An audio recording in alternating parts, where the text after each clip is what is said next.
And yeah, let's continue with the reading and everything. How you doing, Mel? Hope you're having a nice day or evening or wherever you are. And let's continue where we left off last night with section 23, the eve of the decisive battle where we storm Camelot.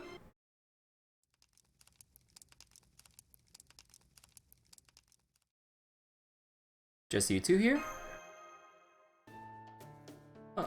Artoria was here just a moment ago. She said she was gonna take a walk outside the camp to get some night air. Sure, it's a little reckless of her to go on her own right before a big battle, but she's strong enough now that she'll be fine even if one of the townland were to attack her. The real problem is whatever made her want to go outside. Maybe she's tired from being around all those people. Well, you know, she's always had a tough time with crowds. With fairies, with fairies really. Not that she's much better with humans either. Maybe it's because someone can tell when she's lying? She can? Must be Fae eyes. Marion said that it used to be impossible to lie to fairies because they could see your true feelings. Wait, let me see.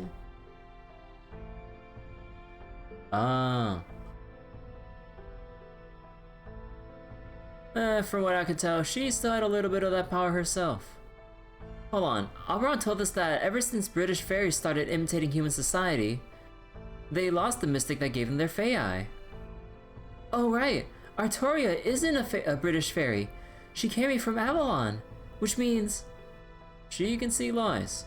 She can tell what others are really thinking. Nah, she must be seeing even deeper than that. This might be rich coming from me, seeing as I spent my life fixated on things like evil, retribution, and karma. But if she can see people's karma, that'd be terrible for her. I'm sure one reason fairies disappeared from proper human history is the advance of civilization. I bet a bigger one, though, is that they couldn't stand seeing human malice laid bare. As humans invented language and began studying the world around them, the whole species grew wiser as knowledge spread from the privileged class to the masses. But that also helped lies, deceit, and pretense to spread all over the world. And that's what the fairies couldn't bear. That's why they stopped having anything to do with humans. But now the fairies of this Lostbelt are just as pretentious and deceitful as humans. And the only two fairies can see just how ugly those lies are Artoria and Morgan. They're the only two who are like the fairies we knew in proper human history. Gotcha. Makes sense. It's one thing to see through lies, but it's quite another to see the lies themselves. Sometimes we humans choose to go along with what someone's telling us, even when we know they're lying. We can turn the blind eye if it helps things go smoothly. But you can't do that if you have Fae eyes. They leave you no choice but to face both the lie and the true feelings behind it. What if we banned lying forever? What if we banned lying forever? It still wouldn't be enough. There'll always be gaps between what someone says and thinks, no matter how honest they are. In some ways, it's actually better if someone lies to you out of contempt. As long as you know what they're doing, there are ways to cope. But if you can see the lies for what they are, the worst are the kind people The worst are the kind people tell you to make The worst are the kind people okay, let me reread that. I'm being dumb tonight. But if you can see the lies for what they are, the worst are the kind people tell you to make God damn it. Tell to make you feel better. Even if they're doing it for good reasons, a lie is a lie. So even white lies told out of kindness and consideration seem dirty to those with Fae eyes. Then this Britain must be no different from human society as far as the fairy paradise is concerned. And if that's true, would she really want to save a world like that? Of course she would. She's got her head screwed on straight about that kind of thing. If she was gonna jump ship, she'd have done so long ago. I don't know why she's so stubborn. But whatever the reason, she's definitely made of the most unyielding steel around. The kind of person who never compromises their principles, no matter what. Gotta say though, you never know what life, materialization has in store. I was planning to head back to the foreign god as soon as I worked off all my life's worth. But this show turned out to be a whole lot longer than I expected. One thing led to another, and the next thing I knew, we're only half a day away from attacking Camelot. And I'm gonna be doing it together with the Master of Chaldea too. Who'd have thunk? You know, now that you mention it, it really is a hell of a situation we find ourselves in. I can only imagine the headaches Director Gordolf must be getting when he reads my reports. I don't suppose you'd be willing to join us officially, would you? You know, that's not a bad idea. Wait, could you actually do that? Sure I could. All the foreign god did was summon servants and give them jobs. Said we'd have no reason to defy her since we've been handpicked to be the strongest being in the world. So she knew we'd never betray her. She still doesn't get the idea that some people are better fits for certain jobs than others, or that they might have actual preferences of their own.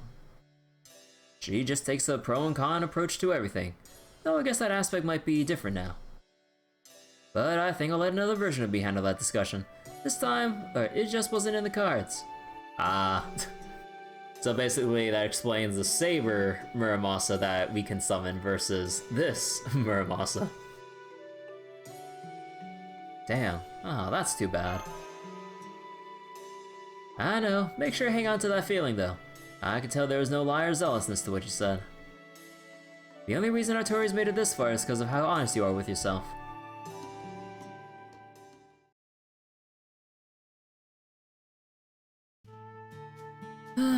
I'm exhausted. I can't believe Knocknari actually wrote up orders for each and every soldier. Squad leaders are supposed to handle that kind of thing. I guess all that mental labor tends to fall on the few who can handle it. Since most Northern Fairies don't think about Since most Northern Fairies don't think about complicated things. Still, thanks to that, they're all honest and trustworthy. They're all very loyal to Knocknari. Now that the Round Table Army is regrouped too, the battle tomorrow should play out just like the prophecy said. Morgan will be defeated without a single casualty. The pilgrimage went great. None of your traveling companions dropped out along the way. And the rebel army is in great shape. There's not a single soldier keeping secrets, just like in the Queen's army. All signs are pointing to a happily ever after, right, Artoria? I see. You're still hung up on Gareth. But remember, the prophecy predicted all of that. The round fortress shall burn, and the bell of water shall appear. What happened to her wasn't your fault, and she didn't desert you either. That was her fate. Is that really what you think? Of course it is. Besides, Gareth wouldn't want us to be sad about her being gone. I don't mean about her. I mean what you said about there not being a single casualty. Wait.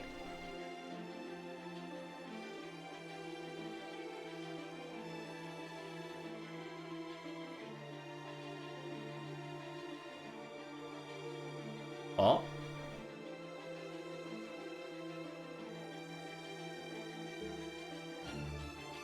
The truth is, you think our chances of winning are slim. That the Round Table armies are Round Table army is going to be slaughtered, and the humans will be first to die.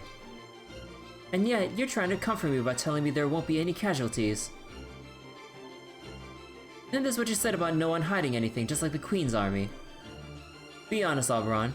You've actually known Knocknari for a long time now, right? But you pretended you never met her before when she captured us after our audience with Morgan. It's true, I have. But if you know Knocknari and I were friends, you never would have trusted me, would you? That's not all of it. Aw? When we saw Mash for the first time back in Norwich... Aw? That's Mash! That's Mash? Or that's Mash?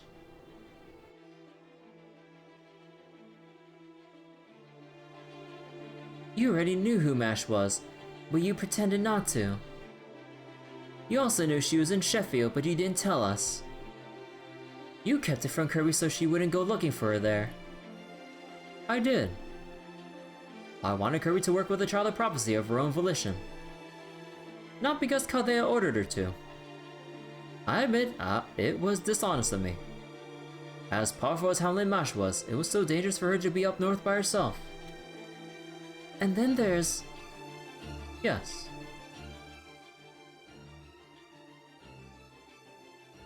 You could say one of the reasons I'm so overly invested in Britain's welfare is their kindness. Who says they're worthless or incapable of doing anything? They might be powerless, but they were the only ones who cared for me. So of course I had to do everything I can to pay them back. That's why I care so much about taking... that's why I care so much about taking Morgan down.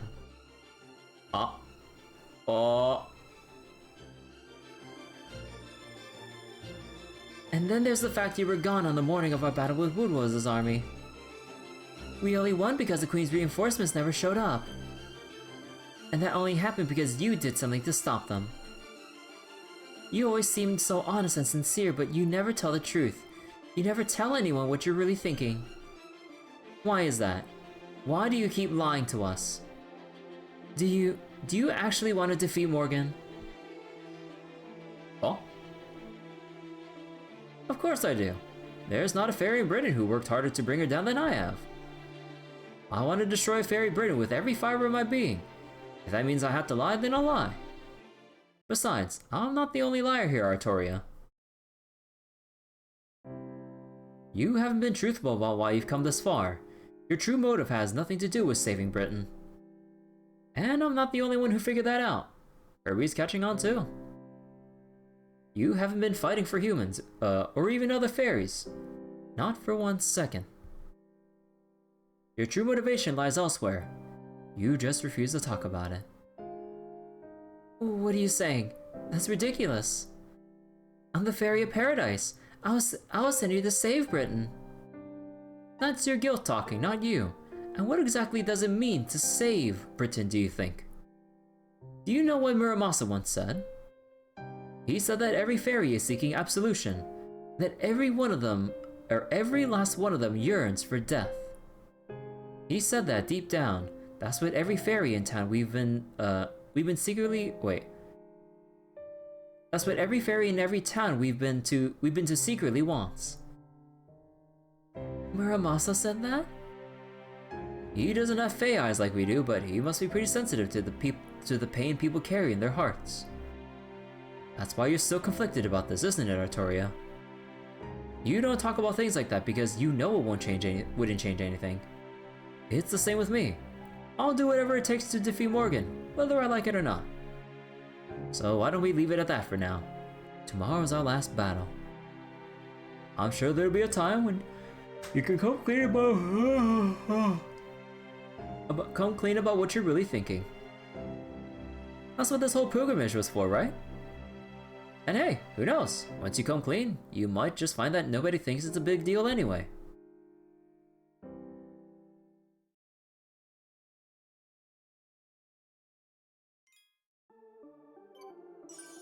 Oh, alright.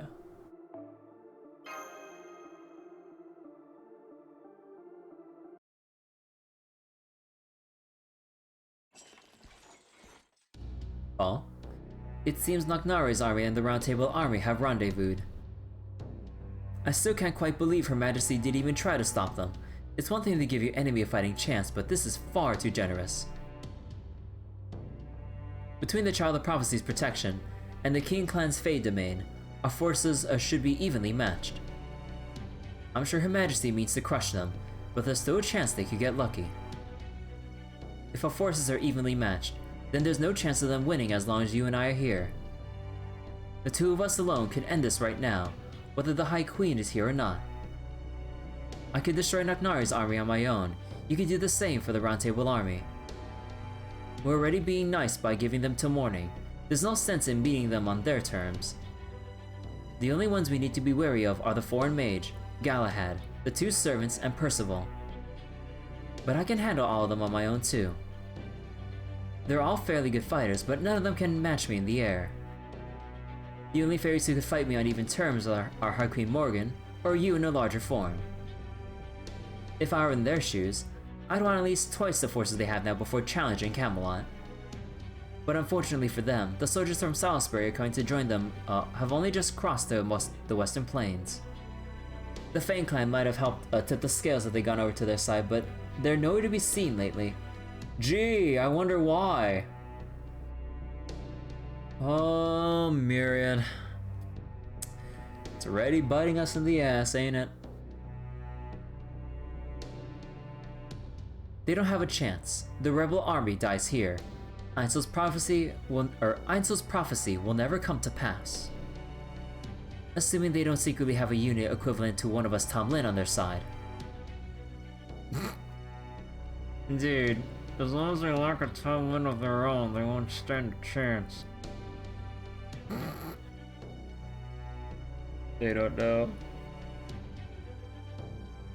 Her Majesty ordered me to only kill soldiers that make their way into the castle town. So I'm going to patrol the air and take care of any soldiers that try to get past the ramparts. The knights Her Majesty has stationed in town will never get a chance to fight. And of course, they'll never get through the main gate. Not with you guarding it. Yup. Not with her guarding it. Part of me feels a little bad for crushing them so thoroughly, but there's no escaping reality. Oh my god, dude. I just had like the biggest smirk on my face.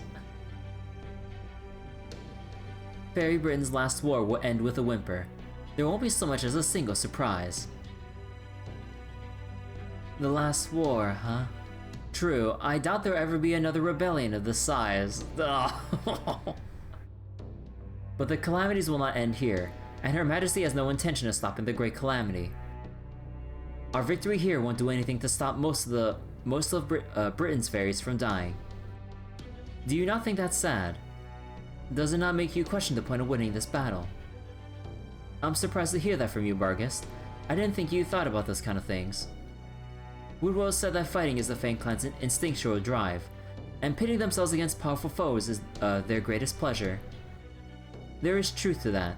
I won't deny there's a part of me that's a little different from a blood-starved beast too. The one thing Bavansi and I have in common is that I too cannot help myself from dominating the weak. But that is my own personal issue, not one that affects all of Britain. I see. You did become a Tom Lin to protect Britain, didn't you? I'm afraid I don't share your aspirations though. The name Her Majesty gifted me is a hindrance, not a help. I'm an airborne fighter, not a knight. Human swordplay only slows me down. I accepted this name in spite of that to remain as Lancelot. To think it was about 100 years ago when my body began showing signs of anomalies. My love for her maintained my form up until then, but even that couldn't last forever. Her Majesty saved me from that fate. Without this Tom Lin name, I would have reverted back to my old self. I don't serve Her Majesty for Britain's sake.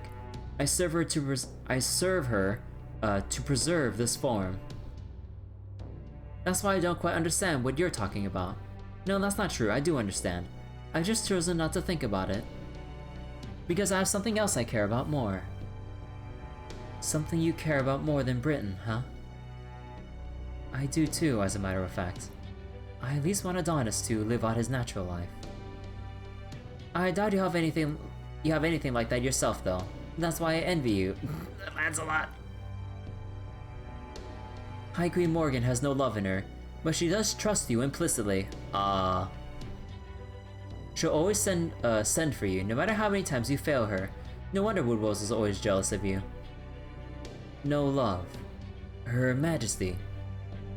No, I suppose you're right. She has always and only ever loved this land. I owe Her Majesty a debt as well. I wouldn't be here today without my gifted name.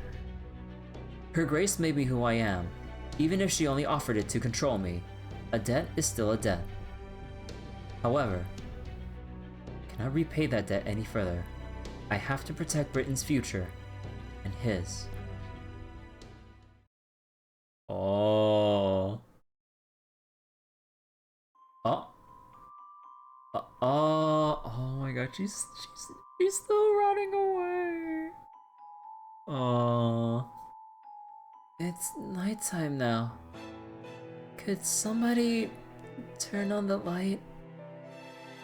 I have to get to the ball.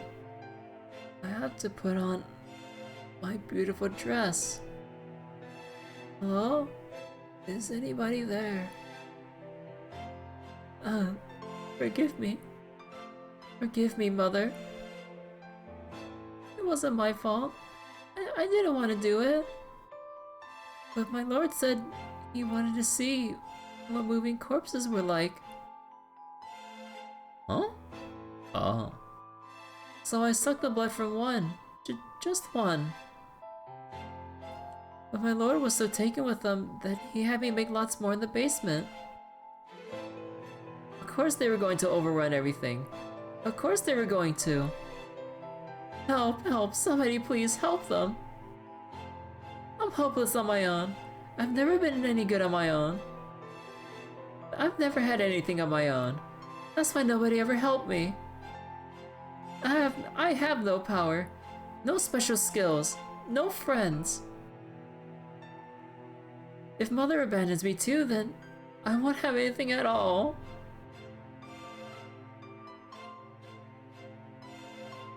There she goes again. Looks like Tomlin Tristan's not long for this world. Finally. She lost her Tomlin name when the Child of Prophecy defeated her, and then Barrel Gut disappeared. And now she's finally exhausted Her Majesty's patience too. We're to seal her door up with wax tomorrow. Oh, they're just like covering it, literally covering up the, what the fuck? Probably too much trouble to even execute her. Now she'll fade away with no one ever knowing what became of her. What's wrong with that? Sounds like a fitting end for the most hated figure in all of Britain. Remember how many fairies she killed? Hell, I'd offer myself if I could get away with it. Don't bother. She's rotted so much she can barely move now. She would die soon enough on her own. Hell, you might even get cursed if you get too close to her. If ever someone weren't worth killing, it's her. Damn. As deplorable as Bavansi's actions are, it's just so sad seeing everyone like it's so sad seeing everyone wish her a forgetful, meaningless death.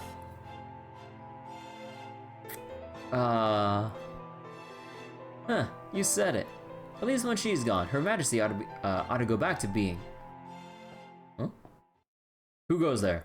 The High Queen gave strict orders not to let anyone. Oh, if it isn't Lord. Oh. I was told there wouldn't be, I wasn't told there would be guards here. I hate to do that to them when they couldn't be getting paid much, but from the looks of it, I'm sure the next generations will show up soon enough. I got the key for them. Shall I open the door? Of course. Apparently she's bedridden now, so do be gentle with her. Oh. Spriggan's kidnapping Bavansi? For what? Or, wait. No, not kidnapping, but do be gentle with her better. Wait, are they gonna try to off her when she's already like... No. But don't be afraid to get rough if she acts up. We don't have any time to waste. Yes, sir. Come on, let's go. Not worth killing, huh? That's just the sort of thing I expect such a vulgar lot to say. Really, most things aren't worth anything. The question is whether they're worth keeping, or best thrown away. Prices are something we set for ourselves. Even if the worst piece of junk can still, even the worst piece of junk can still have its uses. Dang, oh my god. Oh. Ah! I have to make certain. I have to ask her. Are we calling the cavalry yet? No, we have to wait for next morning in-game. Right now is basically the calm before the storm of the invasion of Camelot. So, like, basically all the all the behind the scenes plans, actions, drama, political stuff, or whatever the fuck is going on at this point is all playing out now. People are like stealing their resolve the night before the big battle.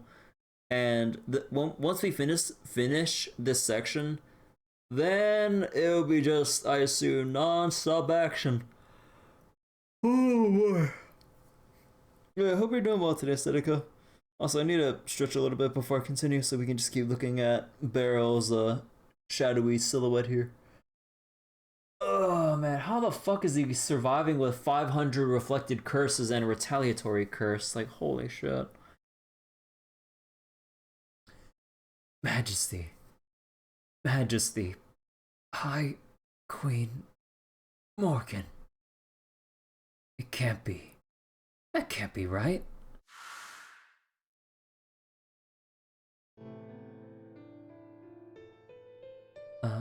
Wait. Wait. Like fish in a barrel. Wait. It's also wait. It's still question marks. I have to ask her. Oh wait. Is this like actually like Woodwell's like?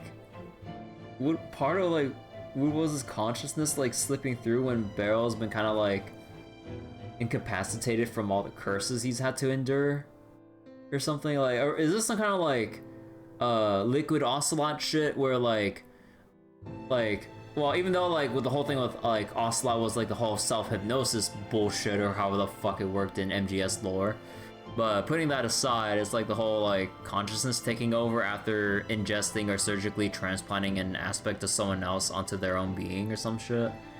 In this case, Barrel eating Woodwell's organ, or in the case of Ocelot was, you know, surgically removing Liquid's arm and putting it on himself, and then the whole deal in MGS2. Like, is that what we're going with here? Huh. Well, obviously I'm speculating too much when I could just read the next lines. Oh, how wonderful. How good to see you're still alive and resolute as ever. I couldn't believe my ears when Spriggan asked me to take you in. But, it looks like you really did survive. Coral, do treat his wounds, won't you? Use the best magical powder we have. Ah, thank you, Aurora. You really are a beautiful fairy. I'm sorry I doubted you, even for a moment. It's no use. His chest wound refuses to close. Not even with magical powder, not even the magical powder can help him now. Besides, the Round Table Army won. Wouldn't it be, well, dangerous to harbor Lord Woodwell's now? Oh, wait, is it like legit? Wait.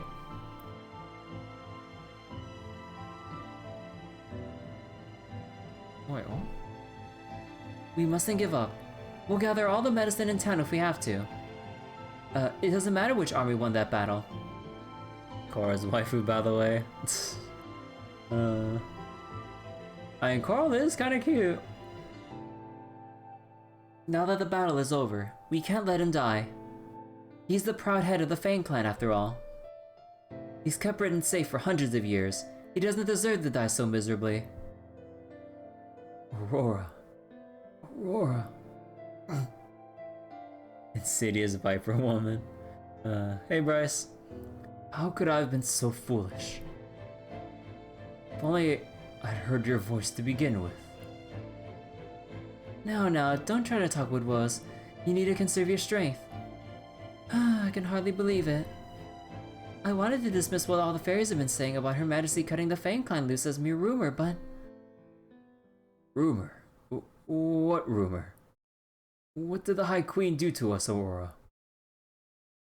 Oh, poor Woodwells. Then you really didn't know, did you? The Queen never did send you any reinforcements. She hates the Fang clan for how many humans they consume, and meant for both sides to fall in that battle. Her Majesty only trusts the Tom Lin now. That's why she didn't even send anyone to look for your body. It pains me to say this, but... she's abandoned you and your Fang clan, Woodwells.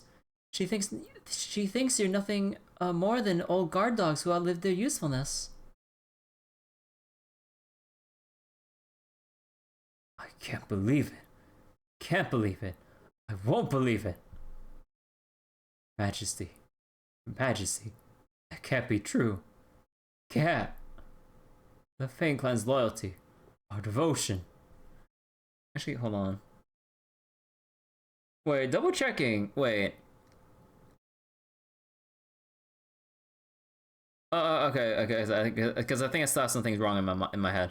So Woodwell's like, what was it? When Beryl took out Woodwell's like organ, Woodwell's like was still, like still ended up like washed away or just bleeding. No, wait, no, wasn't there that? No, didn't Bob C do the curse thing that ripped him to shreds and shit? So then this is still. Wait.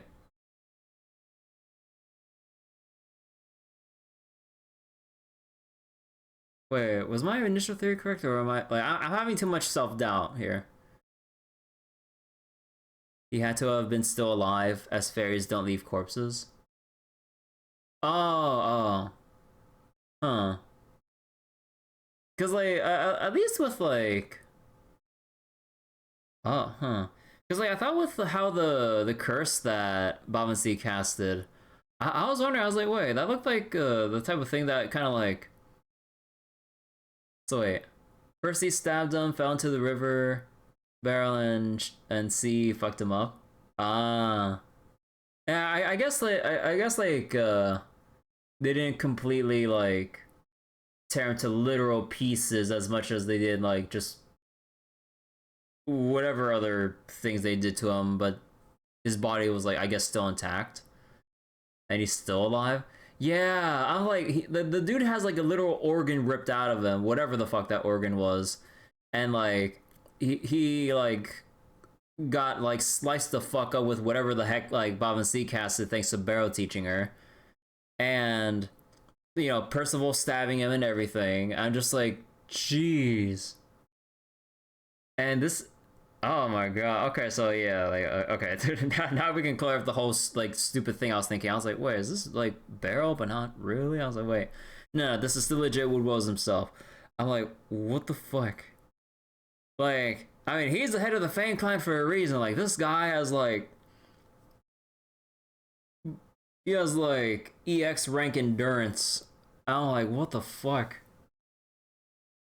And now he's just like barely clinging on, just with that question just burning in his mind, limping it. I assume limping his way to Camelot and shit. I'm like, oh my god. I have to find out. I have to. Even if I have to kill her to do it.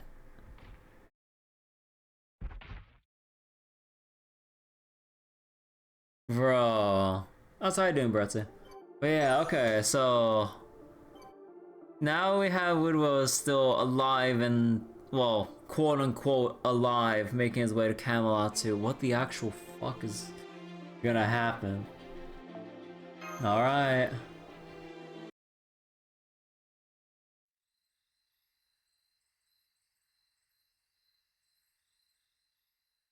Oh? I know we're not far from the camp, but you shouldn't be walking around on your own. What's wrong? So nervous you couldn't fall asleep? I could ask you, or I could ask the same of you, Oberon. What are you doing here? Artoria seemed like she still had some doubts, so I thought I should check in on her. Our armies might be evenly matched, but they still got the Talent on their side. If we give them so much as a centimeter, we're done for. Remember to watch the skip button. Oh yeah, I mean I've been watching the skip button every time we've had dialogue options. But like I guess there are fewer like dialogue choices to keep an eye out for than I thought, because I thought there'd be like more important dialogue choices. I'm like, I was like, not great yet, in the back of my mind. Oh well, but yeah, thanks for the heads up. So I gave her a little pep talk. I said, hey Artoria, know what King Arthur really means? It means King of Bears. And boy was she surprised.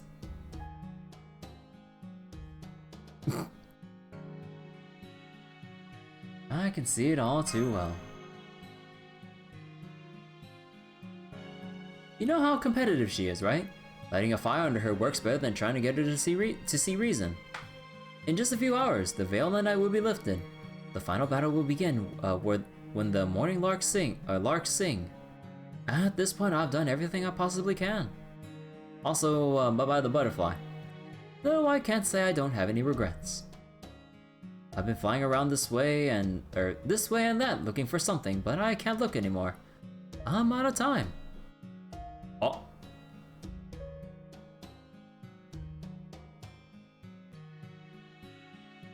Yeah, there it is. Wait.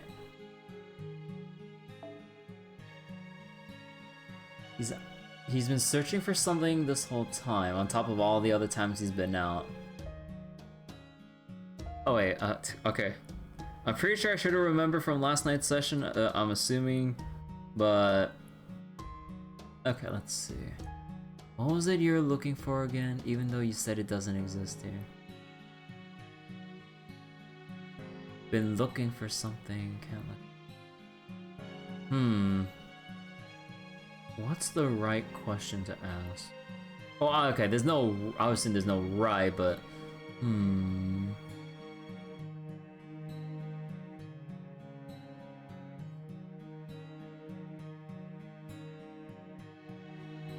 Even though you said it doesn't exist here. You think just because something doesn't exist, means people don't look for it. You got it all wrong, Kirby. We search because they don't exist. We can't help but seek what can never be.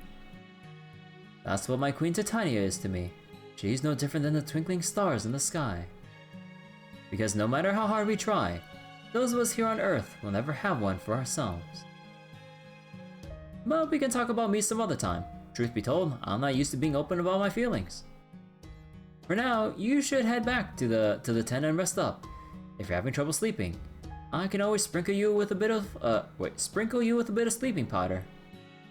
I may not be much good at fighting, but when it comes to putting people to sleep, not even Merlin the Incubus could beat me. Ah. This might just be my imagination, but... what's up? It seems like you're always angry. Yes, I suppose I kind of am. That's my secret.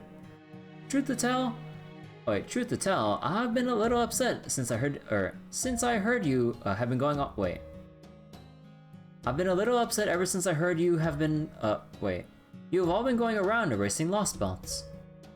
Not all of you, not at you. You understand. More at those who will learn the stories later.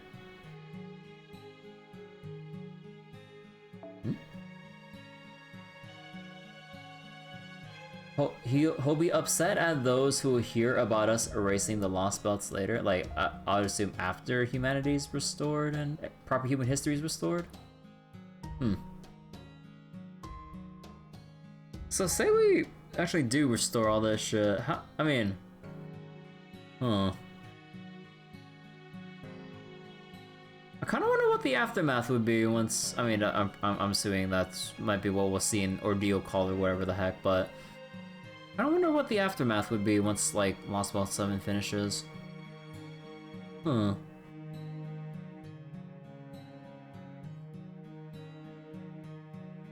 know it can't be helped, of course. Every event ends up as just a story to the people who weren't involved in it. Decades after your adventure is over, it'll all be written up in some report. Those who read it won't think of it as anything more than a lesson to be learned. That's what I can't stand. Half of Avalon the Fairy King was born from a story, after all. That's why my feelings are split right down the middle. As a heroic spirit of proper human history, part of me wants to see Britain restored to its rightful state. Being a fictional character myself, part of me wants to let its story continue. And that's hard to reconcile with the rest of me. I'm okay with excising Lostbelts to bring back proper human history. We wouldn't exist if not for the latter. But the idea of those Lostbelts being neglected and forgotten in the future still hits me hard. I don't want them to be thought of as things that deserve to disappear. I want people to understand that, even if they were cut off before their time, their existence still had meaning. Then again, maybe I only feel that way because I'm directly involved in this one. People have always moved forward by recording the past.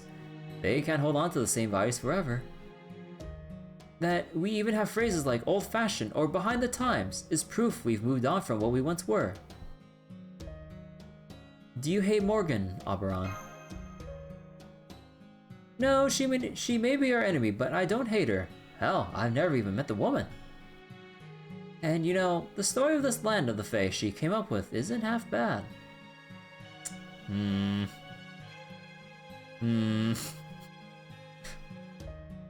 The entire era of the High Queen is basically a fairy tale Morgan wrote herself. It's a dream she wanted to see come true so much that she poured her heart and soul into making it a reality.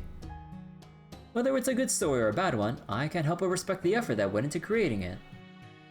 Which is exactly why I'm pouring my heart and soul into defeating her. As a fellow fairy tale being, I want her curtain calls to be memorable. Of course, we don't have a chance against her if we don't give it all we have, so I suppose memorability isn't really a factor.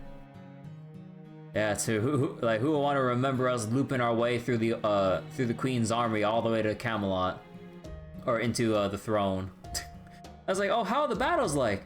Okay, so we got Summer Miyamoto Musashi, and then she just surfed her way through everything, and then we just went to the throne. That's it? That's literally it. Okay. Great historical records here. Oh, I forgot to read that. Take care of Artoria, Kirby. Like I said, my part is done. From here on, this is your battle to fight. All I want now, before I depart this world, is to see you guys win this battle spectacularly. Still wonder how the whole pretender thing is gonna play out. Huh. Alright. Here it is. I love how the section name is just Morgan. Oh yeah, how's our, I wonder, how's our notes here? First Great Calamity. Oh. We got all the notes.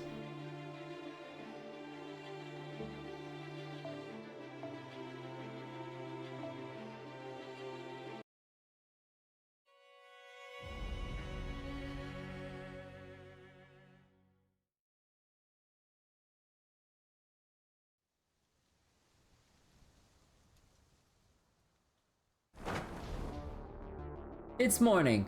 All squads, form up. Roundtable soldiers who have sworn to follow the Child of Prophecy, no other than fairies who served me faithfully over the years. And volunteer soldiers from across the land. As of today, we are a single army with a single mission. We are, all of us, now the army of the new queen. Comrades dedicated to building a new Britain, ruled by a true king, just as Ein so prophesied. You there, Kirby. I can tell what you're thinking, and I don't care that it's not a more original name. There's been no word of surrender from Camelot, which is our glorious queen's way of telling us to bring it on. Fine by me. I've been waiting 100 years for this day. Are you all ready to fight? To give your lives if necessary? Then let's show them what we're made of. It's time to end Morgan's reign and take down Camelot. All troops, move out. Our first objective, smash through the main gate.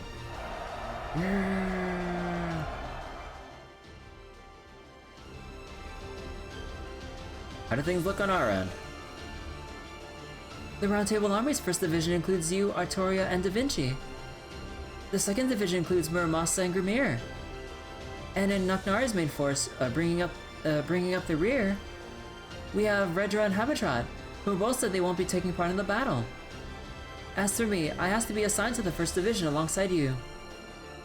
Yep, Muramasa and Grimir should be stronger working together. Which is why I had them join the 2nd Division, since they need all the help they can get. Oh, speak of the devil. We of the 2nd Division came here to pay our respects before we begin our advance. Thank you. We'll be counting on your division to act as a decoy by attacking the ramparts while while those of us in the first division protect the giant cores. I'm afraid you'll be all on your own out there. The longer the battle drags on, the higher our chances of being routed. So keep your attacks on the ramparts to the bare minimum necessary. Try not to take any foolish risks. Once the main gate is open, you're to regroup with the main force and follow Naknari's orders. Yes, sir. We won't let you down. Child of Prophecy. Foreign Mage. No. Lady Artoria. Lady Kirby. You two stay safe out there too, okay? And take care of the commander for us. Come on. We'd better move out too. The main gate is protected by soldiers from the Queen's army, who are being led by Tomlin Bargist. Our job is to safely escort Naknari's giant cores to the main gate so they can destroy it. This also means we'll be handling the Queen's army and Bargist herself. Artoria, you'll be heading out, you'll be out front casting protective spells on the rest of our troops. Kirby, you'll handle the more powerful Queen's knights, and Bargist, right? What about the secret pact we made with her? I remember, of course. Of course we're not going to fight her. Once we make it to the main gate, she should declare her allegiance to the Child of Prophecy just like we agreed to in Manchester. But it's not as though we agreed on a plan. And knowing her, I'm sure she's going to fulfill her role as one of Morgan's knights right until the main gate's destroyed. So first, we need to secure a route to the main gate. Then we need to keep Bargist busy. That's what you mean, right, Da Vinci? Yep, Bargist should make her final peace with the decision once she sees you leading the charge. So even though it'll be dangerous, we're still going to face her head on. This is part of this part is just like what we confirmed before daybreak. Got it, Kirby? Yep. It all depends on how quickly we can get through the main gate. I can't believe it. Do you mean Bargist is actually going to come over to our side? Oberon? Oberon, you're going to fight too? Yep, this is the final battle. Not much need for me to run recon anymore, is there? Besides, I'm sick of being left out. I may not exactly be a combat powerhouse, but I can at least be of some help. More importantly, when did you talk to Bargist? Huh, you mean you didn't tell him, Da Vinci? Me? I thought you or Artoria told them. Wait,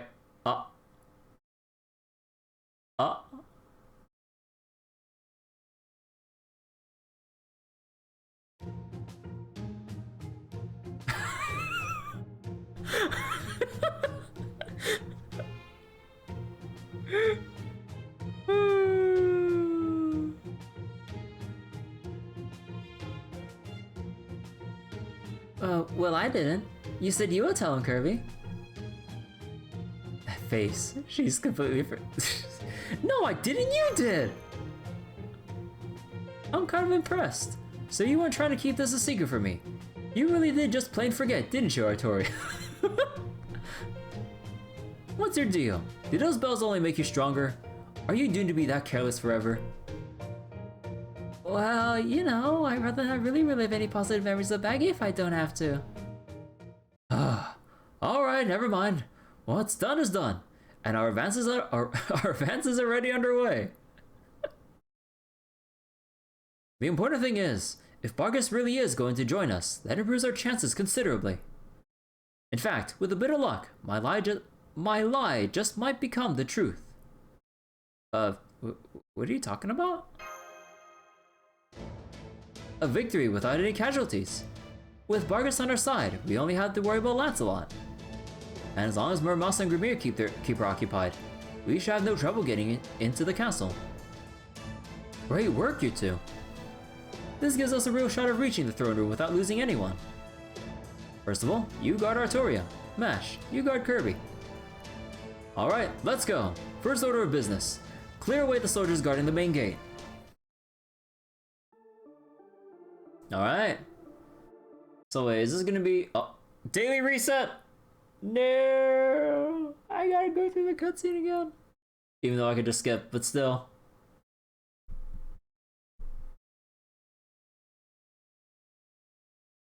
Come on.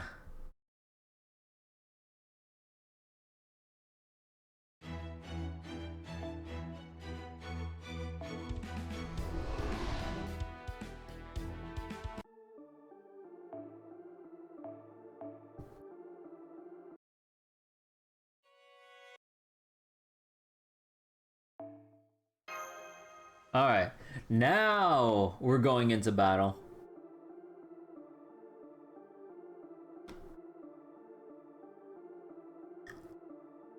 Man, there we go. Level 120 Castoratoria. Of course, I'm gonna take the one with the bouncy.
Oh. Hey Vargas, how you doing? Oh, okay, this is a little awkward.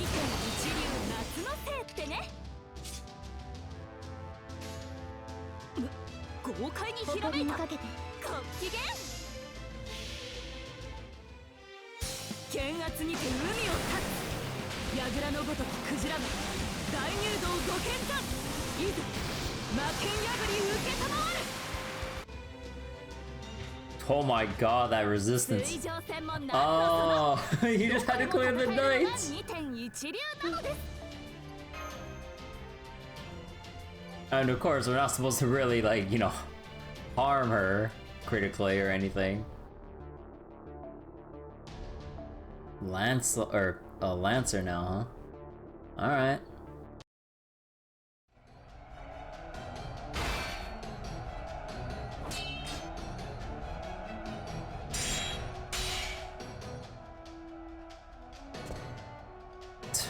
I was hoping I could charge in during this deco operation.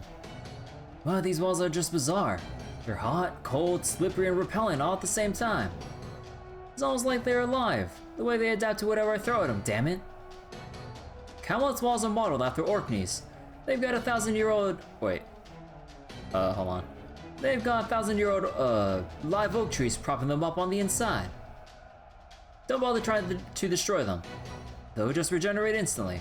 It'd be faster to just pry open the east gate. We don't got tools for something like that. No choice but to hold our ground here. No way, hang on. You're a caster, right, blue guy? Can't you make us a platform we can use to scale the walls? Ah, an oak platform to counter an oak wall, huh? Good idea. I'll grow on right now. Ah, crap. Looks like your brilliant idea was a little late, red guy. Look up there. I know that sound. Oh boy. Just 2 servants? This must be the decoy. Too bad. But at least you two should be worthy opponents, and since we've met, we can skip the introductions. We can finally pick up where we left off at Sheffield and the pit. This time I'll make sure I finish you both off properly, now that I know how resilient servants can be. Muramasa, I'll cut you into horizontal sections, and Grimir into vertical ones. Doesn't that sound nice since you're such good friends? Friends? I already know this kid. If you want to slice and dice— oh shit. I accidentally pressed. If you want to slice and dice him, you go right ahead. Nobody asked you. Come on, Muramasa. Let's show what we can really do. Of course, if you want to let her chop you into 7 chunks, I won't stop you. There, you see? You are friends. You think alike. That makes this even more worth it. Finding a good rival this hard, especially when you're one of the strongest creatures to ever exist. Like me. That's so. Then you better come with us, or at us with everything you've got. You still haven't found your full strength, right? You bet I will. It'd be a waste to hold anything back against you two. My name is Tomlin Lancelot. Prepare to be sliced to ribbons, you ridiculous divine spirits of proper human history. It's just gonna be a 2v1 then? With scripted supports? Or, oh no, we fight with... no, we can still use, okay then. Well, I mean, I'm just gonna be boring here because I can't be fucking bothered. And let's see. Actually, what skill levels are the Dioscuri at? Oh, I have them at 7.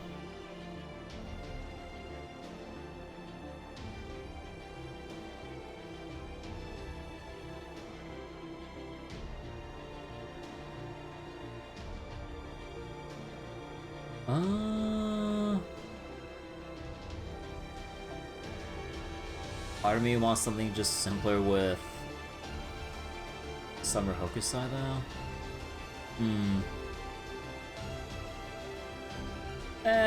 I'll go use the Dioscuri.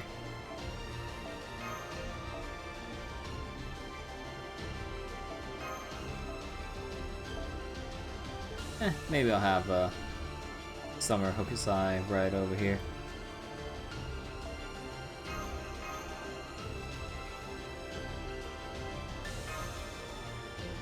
Alright.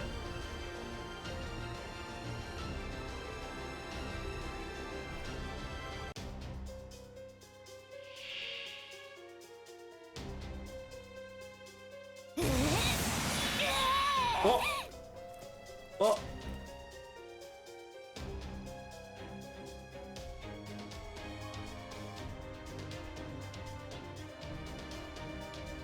Oh.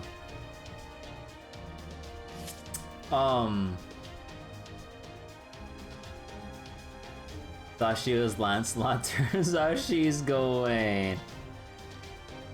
Oh my god.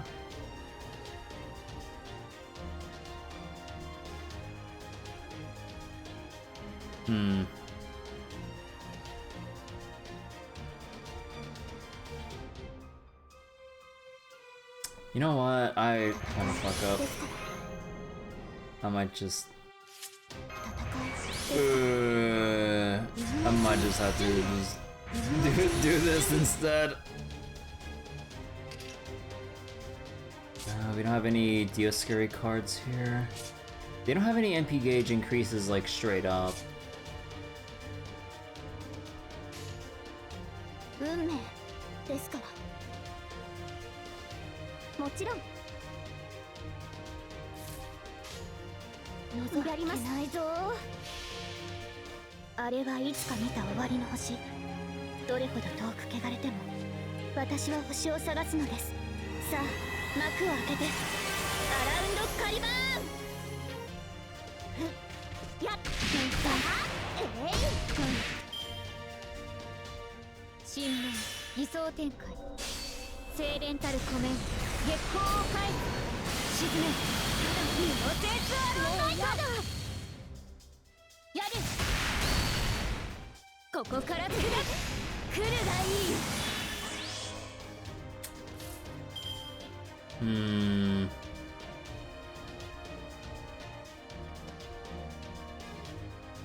This is just making things a little more awkward.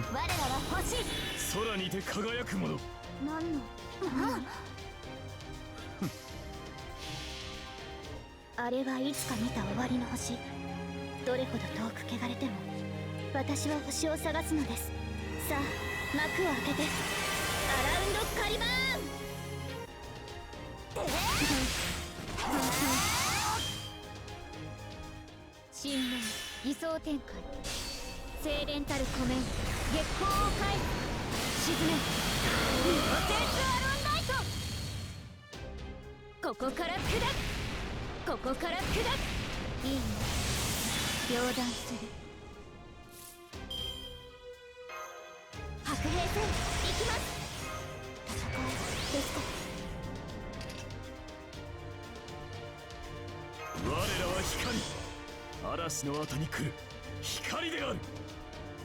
我らは光、嵐の後に来る。兄様、もう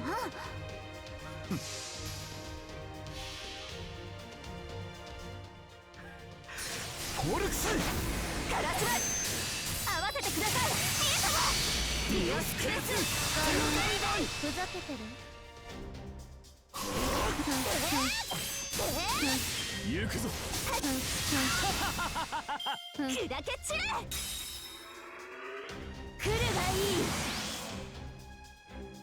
い。君はもう私のものだ。血も肉の形に深い魅力に Wait, that is the best outcome ever. Holy shit. ここから砕くハング。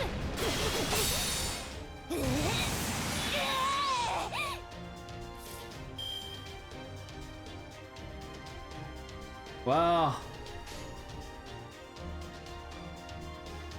ならばたたえよ、やります。我らの星を。へえ、そうなのね。天にて輝く者、地引きの星。我らはここに降り立たん。ディオスクレスふざけてる？ここでまっすぐ。いいよ、両断する。一撃一瞬で終わらせる。石灰剣技開始。つなげ。やだ。眠いな。もう行くよ。アロンサイトハイアングルトランスファー。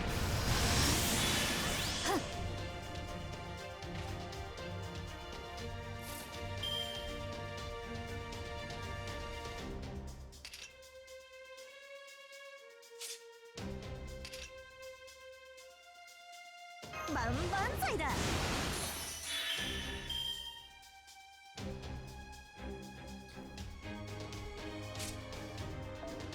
See, increased MP strength with overcharge. Ignore invincible. Wait, is this like... Hold on. Oh, it's one whole turn. Okay, no. Hokusai doesn't have ignore invincible, so she can't. Yeah, no, it has to be the Dioscuri to do it. Okay. 何のために？ならばたたえよ。それはいつか来る兆しの星。誰に呼ばれるまでもなく、あなたは星をかざすでしょう。アラウンドカリバーン。神格接続。力、光、我らこそ。天空にて輝く愛。ディオスクレス10代々。Yeah, we did it! 無実の夢の学校のあがきさ。See, it wasn't that bad. Just have cast territorial.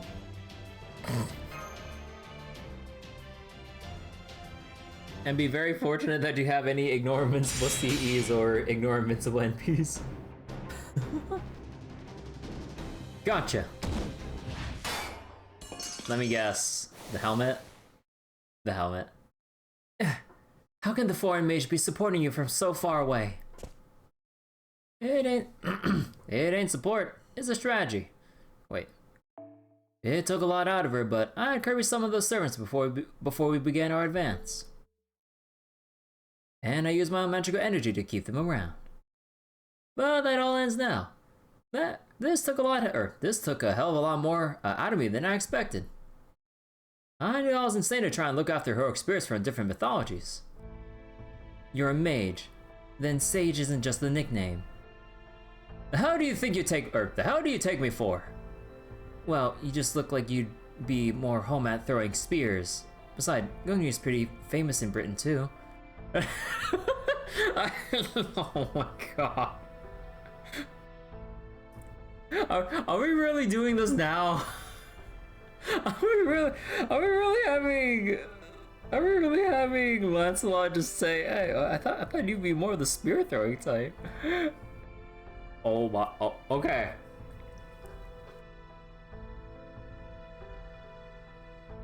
Aw, I thought you were a Lancer like me. What the actual hell?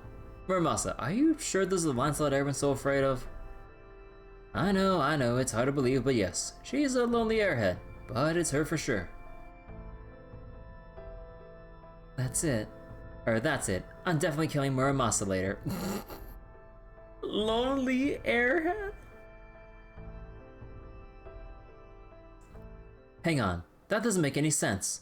Your objective is to break through the main gate. The foreign maid should be putting everything she has into that. If she had power to spare for you, that must mean...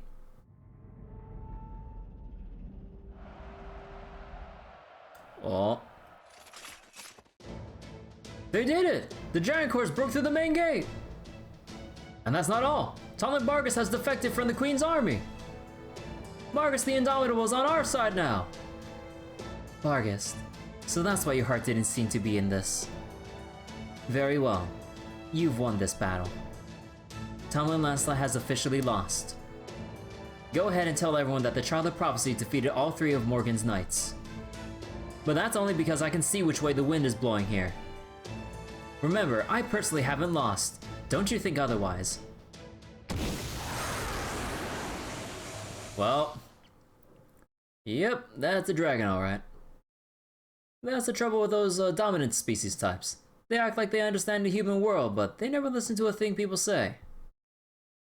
Ah well, at least the work here's done. I'm gonna head back to the main force along with the division. How about you? I'm gonna join Kirby. Even with Bargus on our side, we still got our work cut out for us for invading the castle proper. Gotcha. Well, good luck. Remember, Morgan's serious business. According to the first Grimmir's notes, she's never backed down from a fight in her life. It doesn't matter where she is or who she's up against. Once she starts a fight, she won't stop until her opponent's dead. Or she is. She's as dedicated and stubborn as they come. Artoria might be okay, but an opponent like that's gonna be tough for Kirby and Mash to deal with. So make sure you keep an eye out for them. And if worst comes to worst, you catch my drift? Of course I do. Seems like everyone's forgotten about it by now, but the whole reason I came here in the first place was to take Morgan's head. Morgan did nothing wrong. She's just saving Britain. Wait, how you doing, Eska? All she wants to do is save Britain, nothing more to it.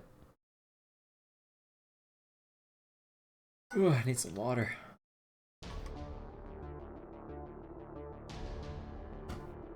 And Caster now.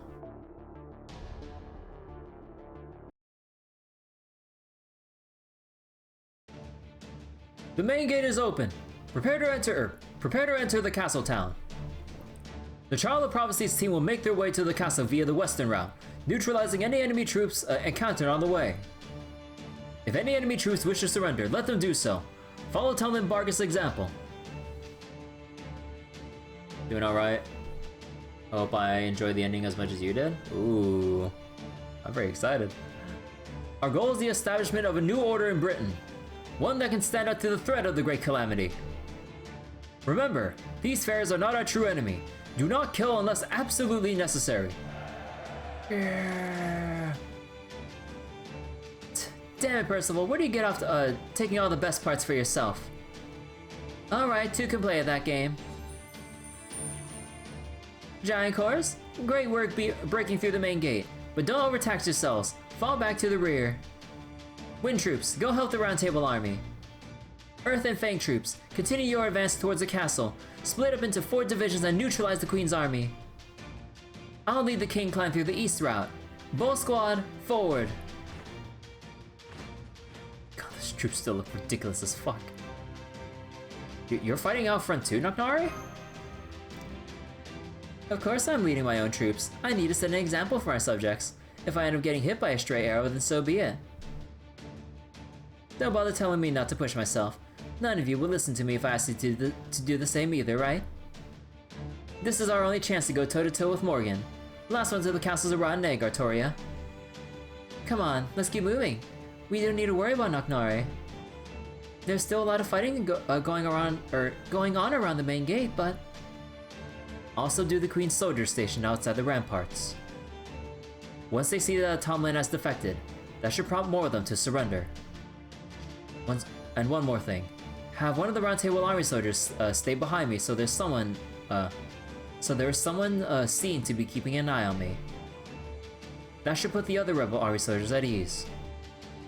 Good idea. We know you won't betray us, but other soldiers won't have that confidence. Still, are you sure you don't want to come along? This is your chance to defeat the Queen and become ruler of Britain yourself. I can't do that. I may have gone over to your side, but I still cannot turn my horn on the Queen. After this battle, I intend to entrust the aftermath to you and the clans, and be imprisoned for my crimes. I see. So you really have thought this through. I'll keep an eye on you then. Once the Rebel Army sees the Round Table Army's resident Joker standing beside you, they should stop thinking you as a threat.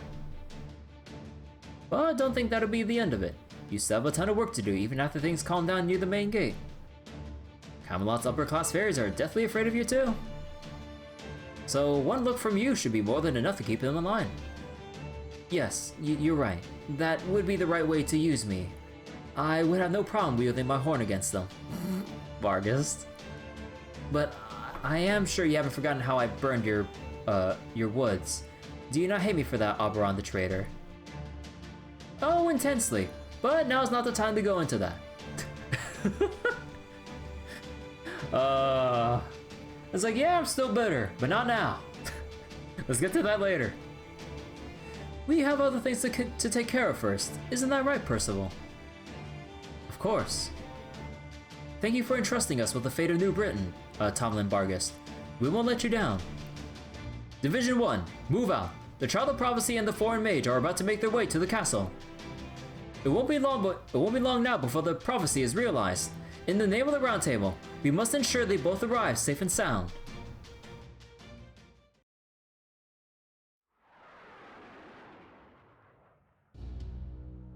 They've made it through the main gate. Only those free of sin may pass, huh? The problem is, there are no fairies without sin in Britain. It was High Queen Morgan's choice to have the gate acknowledge that, and still let those with sin pass through anyway. It was her one act of mercy, and they've trampled all over it. So I see no reason to be merciful to them now. I'll destroy all the rebel army squads in the castle town one by one, and then punish Bargus for turning traitor. That's the part I must play as a Tom Lin. In 20 minutes it'll all be... That wind. It's from Aurora. Huh? Oh? Oh?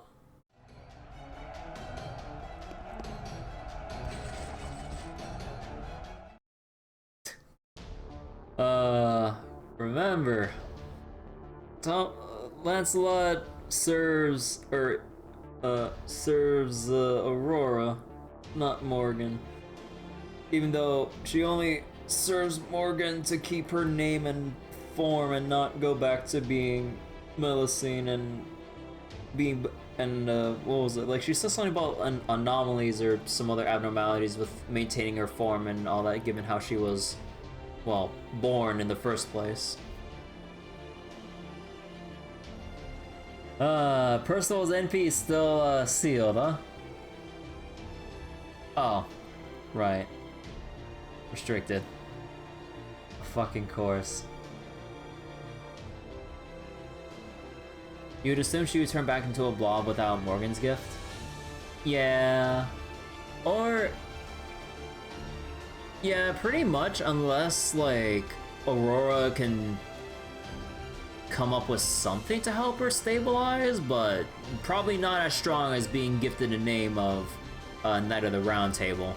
So, I'm not sure if Aurora can do as much as Morgan can with gifting a name.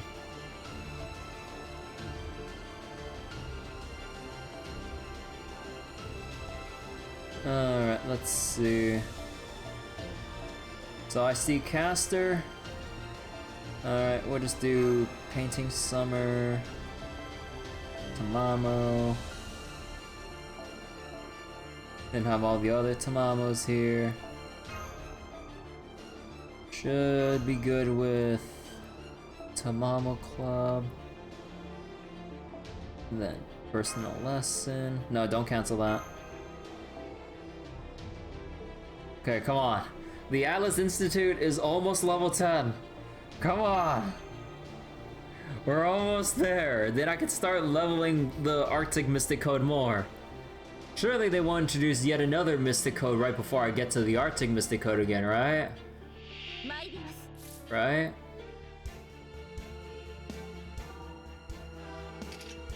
Oh, it's only a one waiver? Huh.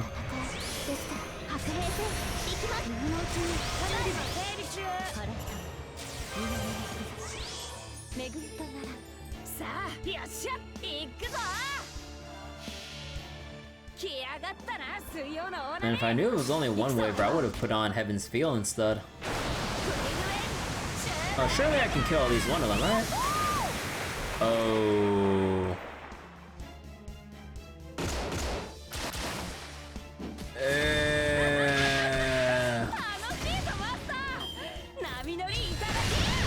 Nah, we good. You gonna check back in half an hour? Alright, Eska. See you in a bit.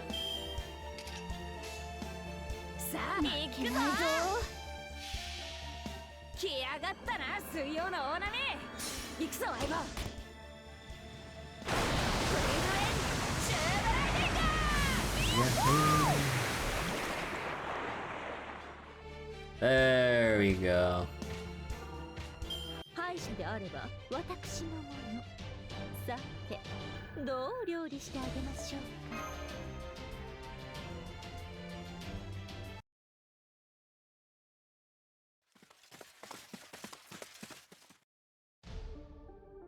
So this is Camelot, the city ace, no, Queen Morgan built.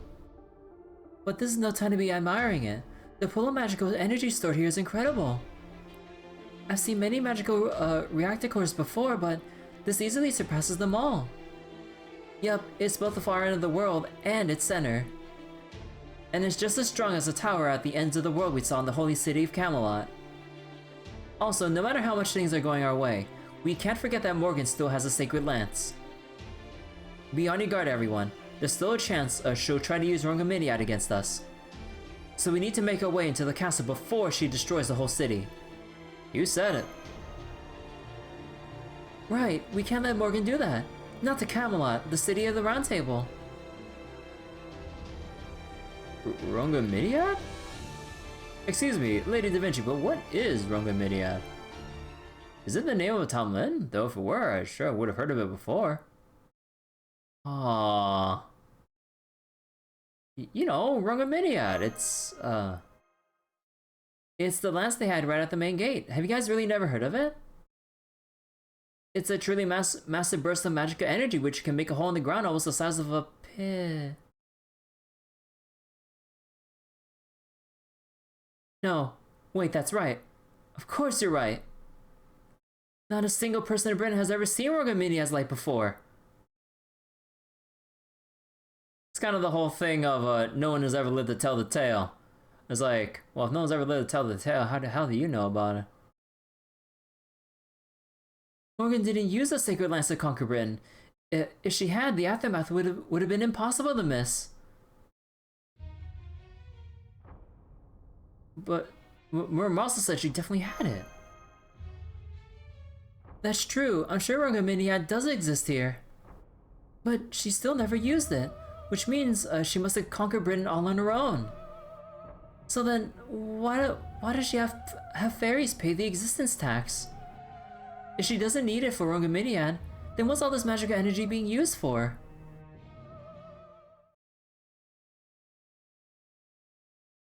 Well, shit. Tomlin Bargus has surrendered to the rebel army and forsaken her duty to guard the main gate. And after briefly circling Camelot's airspace, Tomlin Lancelot has disappeared to parts unknown. There have been no reports of her defeat, so we believe she has deserted her post in defiance of her orders. The rebel army currently controls 60% of Camelot. 42 of the Queen's Knights are still able to fight.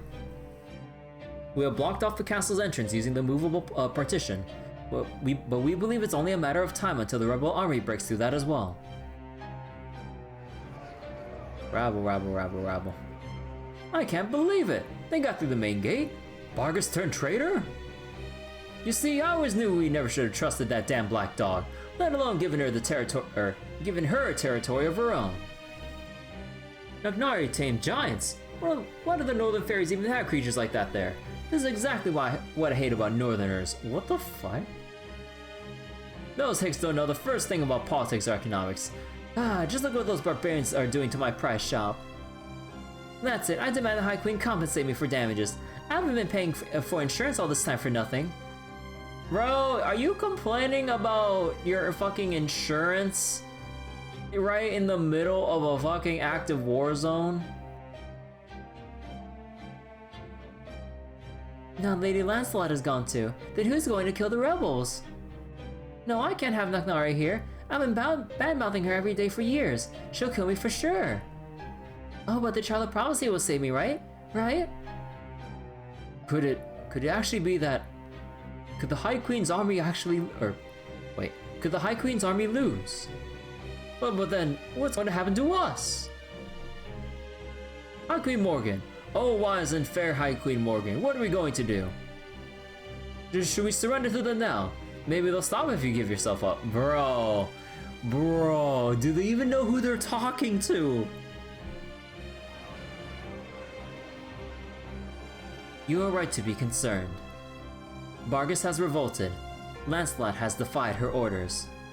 The main gate has been smashed, and it is only a matter of time until the rebels control the city. Very well. The time for games with the Townland has come to an end. I shall change the course of this battle. Oh, she stood up. Whoa, the High Queen just stood up from her throne. This is wonderful. 3 cheers for Her Majesty.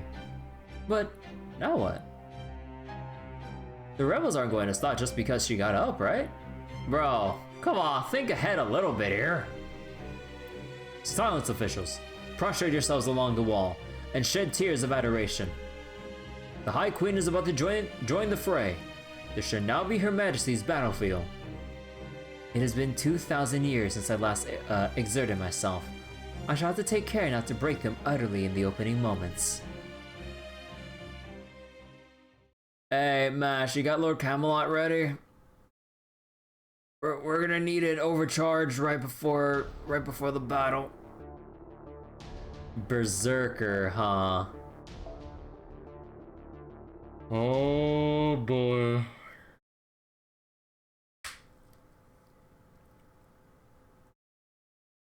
Pepe laugh. Oh my god.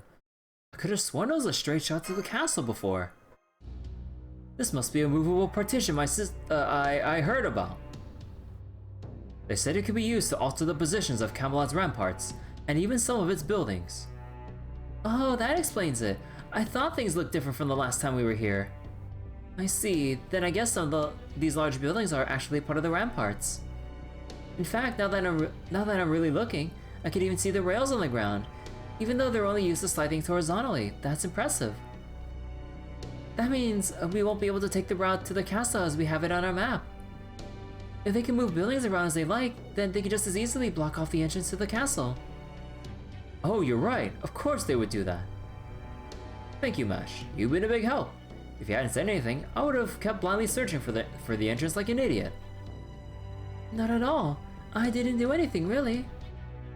I know I haven't had any time to think about this, I know I haven't had any time to talk to this Lostbelt version of Percival, but he's nothing like I imagined. If anything, it feels like I'm talking to someone around my own age.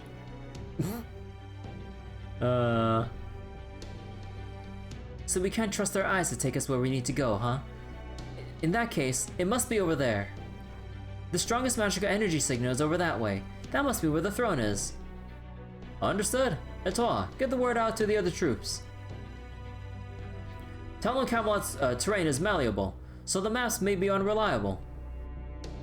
So you just want me to send an unencrypted message to anyone and everyone? No problem. Huh. Is that wind? It's a wind tiding, a technique the Wind Clan use to carry their voices over long distances. The big problem is that other fairies can hear what you say too, so it's not good for secrecy. I guess that only the most powerful Wind Clan fairies can use it to speak exclusively to specific individuals. I see, so you can't use it for clandestine purposes. Where's the snow coming from?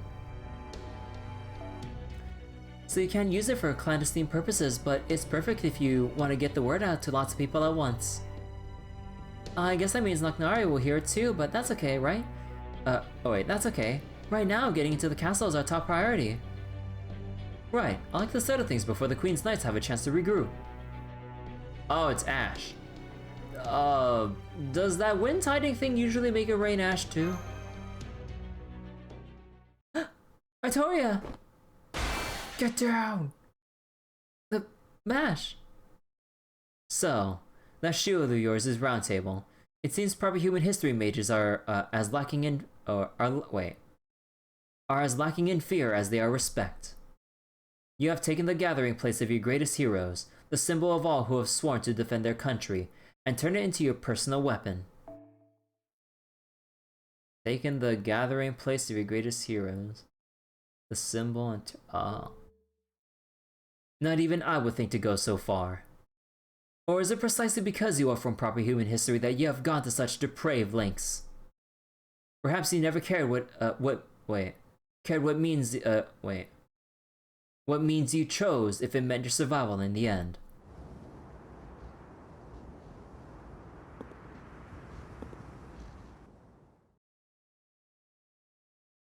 No way. How? And in the middle of the city? It's really her. Morgan, Queen of Fairy Britain. Of course I have come for you in my city.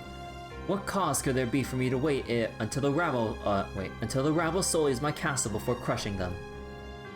Camelot's throne is the linchpin of my Britain. I would never let you stain it with blood. Artoria, the child of prophecy. Kirby, Mage of Chaldea. And you, the servant who possesses the gallant Galahad spirit origin. Well done on completing your pilgrimage. On that, I commend you. Once again, judgment has been passed on the 6 clans. Soon, all of Britain's fairies shall know salvation. And yet, it is all I can do to be sick at the thought.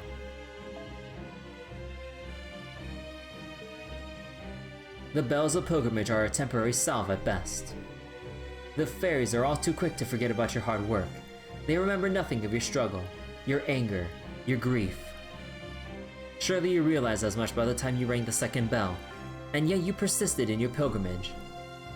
You have taken what is right and proper from this lost Britain. I trust you are pleased with yourself. Of course not. Don't talk to me about right and proper. I was only born because you abandoned your duty. If you just done your job like you were supposed to, she would never have had to become king. I don't know what the clan's original sin was, and I don't care. I just want to fulfill my duty and be done with it. Whatever struggles you went through as Ace, or how the Land of the Fae first came about, none of that has anything to do with me. I didn't stand a chance against you before, but things are different now. So come on, Morgan, let's do this thing. Afterwards, well, I'll cross that bridge when I get to it. I don't know what's right and what's not. I don't want to know anything about my destiny either. I can't do anything about Britain's future, or the outside world.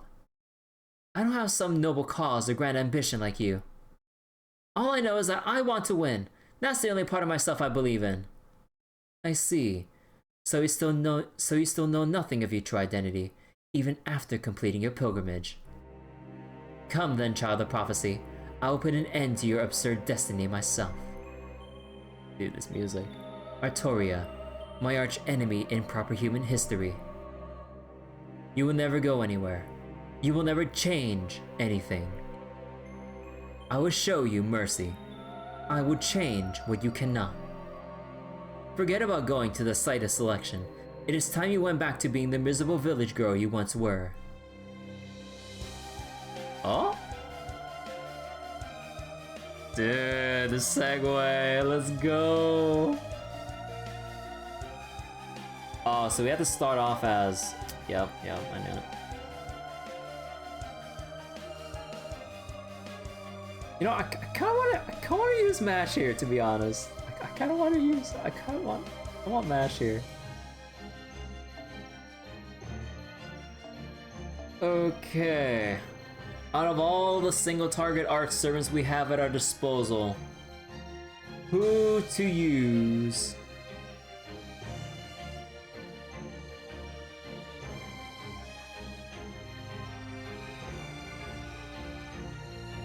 Well, my brain says Yang or any foreigner for that matter, but I'll go follow my brain. Also, Yang is cute.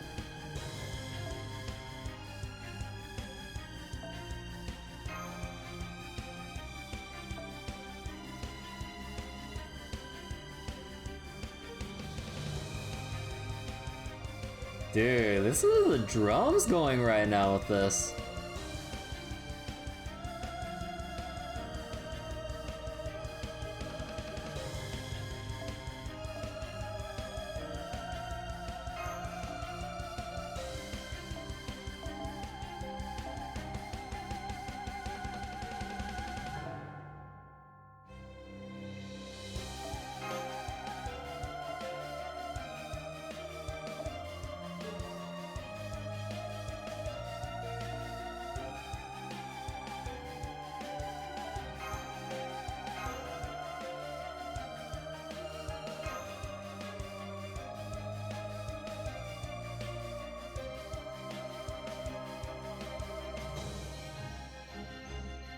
Oh wait, I forgot. I have that one CE for extra damage against burned enemies.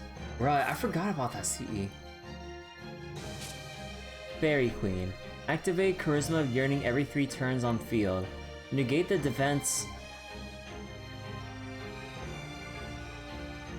Motherfucker.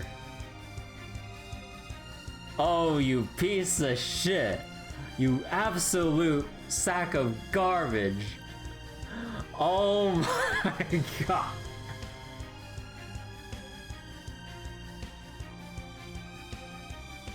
Like a berserker with hits, taking hits like a shielder. Motherfucker, dude. Oh my god. Apply a state where 2 debuffs are removed at the start of your turn. Bro, so if I gotta like make use of the extra burn multiplier or the damage multiplier from hitting a burned enemy, I have to do it. I can't like hold on to it. I have to do it the same turn. Are you kidding me? Fuck everything.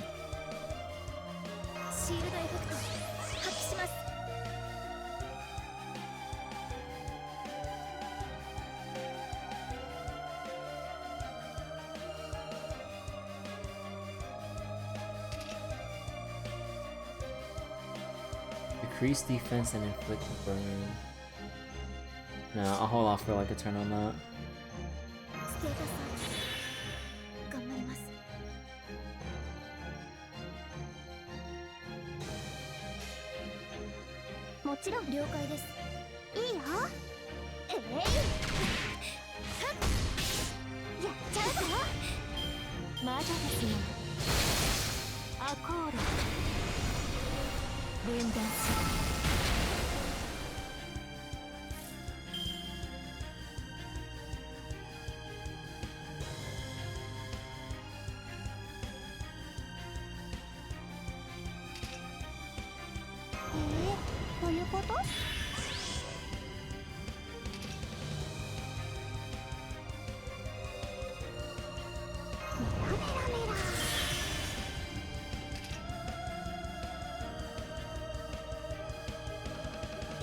I'll do that to turn up.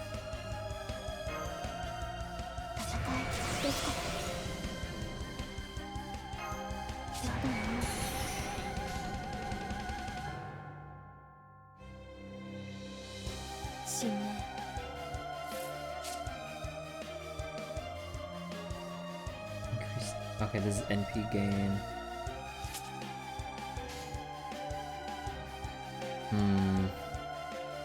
I think if I'm gonna do this,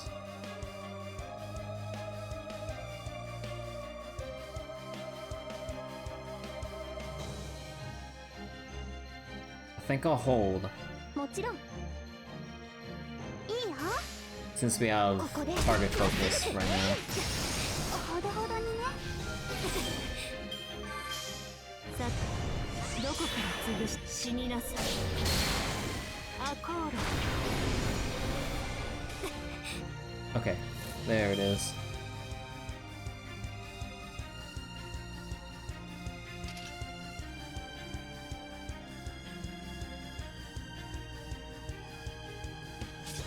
Oh, I'll have to hold that for later.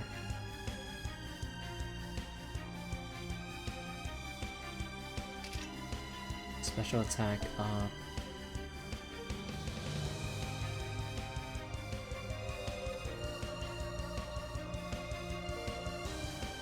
全力で奏でるぞ。はい、もう一度。ほうほう。もう一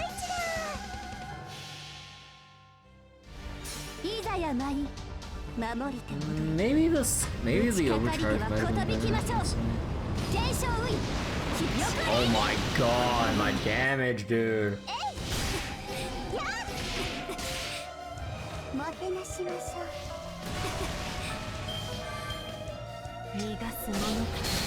Come on, hit Yang, hit Yang! Hit Yang! Thank you.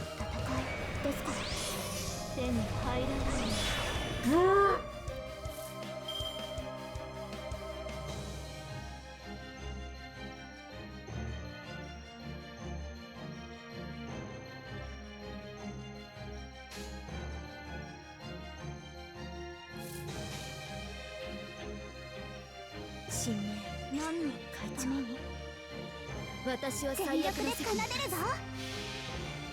それは全ての傷全ての怨恨を癒す我らが故郷権限せよロードキャメロット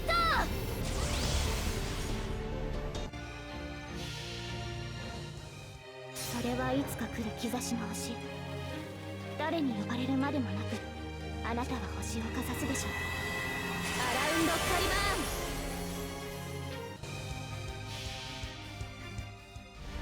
ーンいざやまい守りて戻り打ちかかりてはことびきましょう継承ウィン気力連撃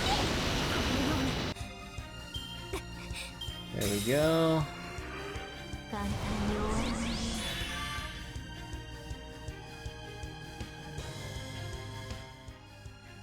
そういいでしょう私の足元で許しを乞いなさい落ちよロードレスキャメロット死になさい Welcome back, Bryce.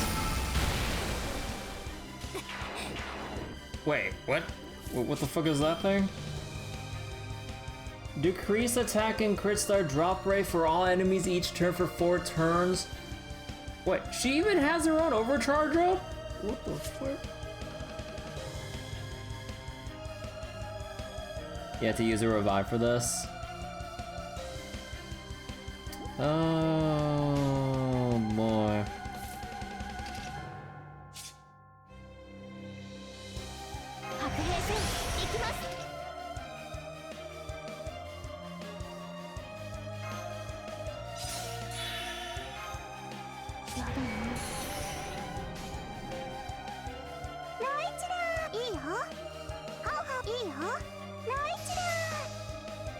Took you 3 tries, managed to do it without a revive.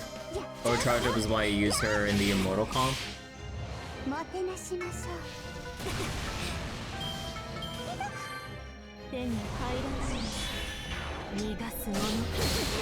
Oh!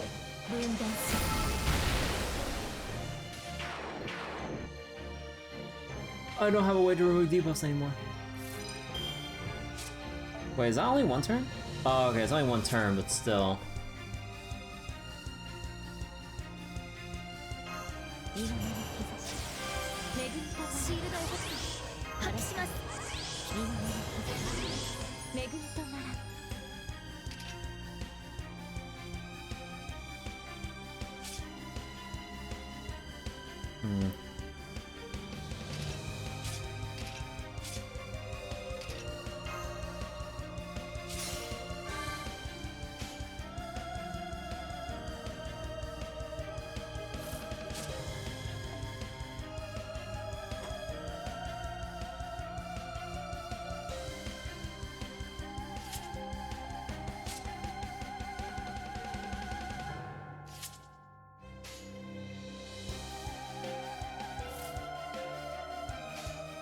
いいよ。はい、やれます。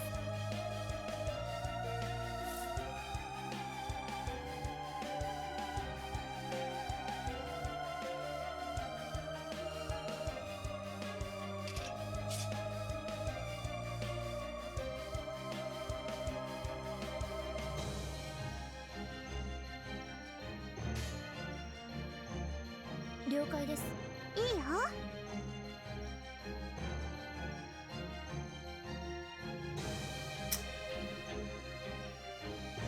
Gotta build up the NP.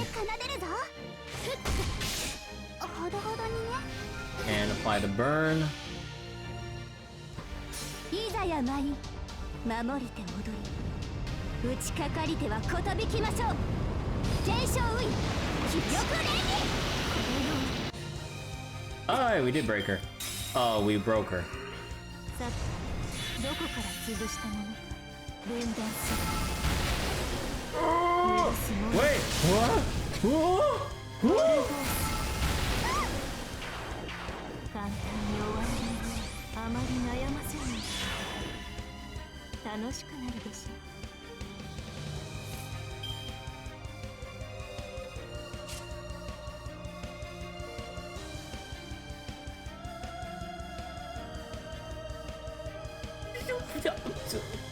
Remove buff, not a buff, not one buff, not two buffs. Remove buff.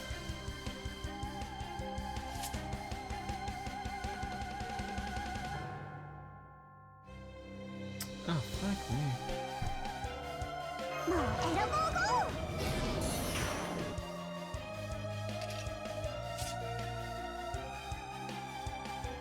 Wait, in terms of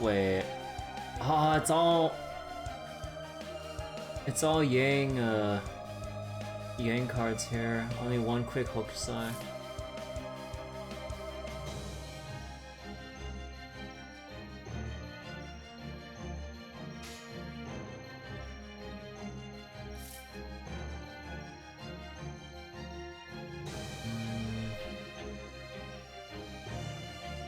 I'd have to stall for one turn.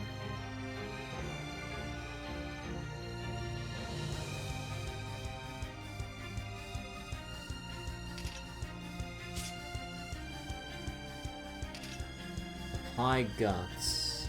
Crit Star Gather Rate.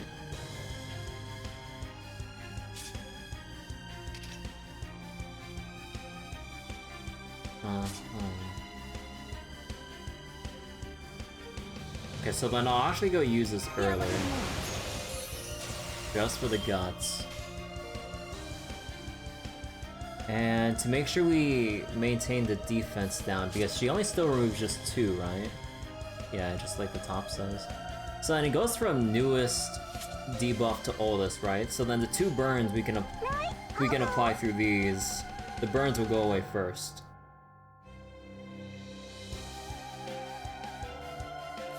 So the burns will go away first. Okay.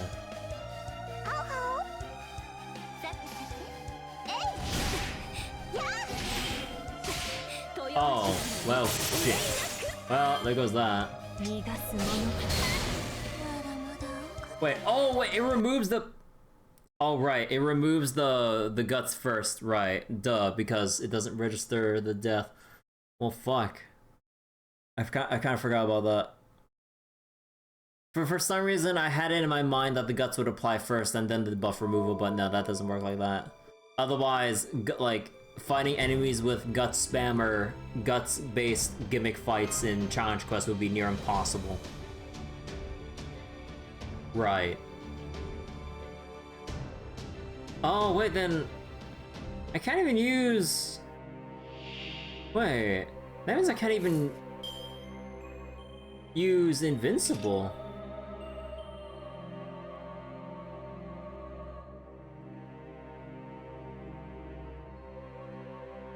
Shit. I'd have to stun her. And that is when I knew that I fucked up. So I just have to kinda... I just kinda have to go for it now.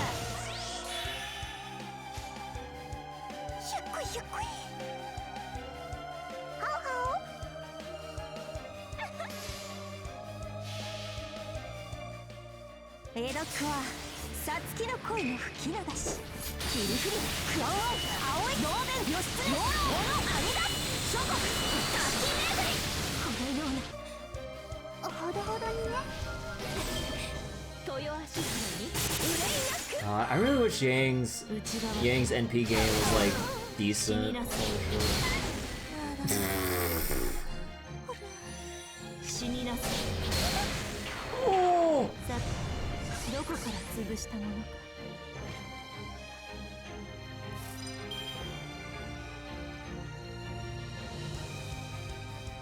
もうエロゴーゴー。 At least I've heard.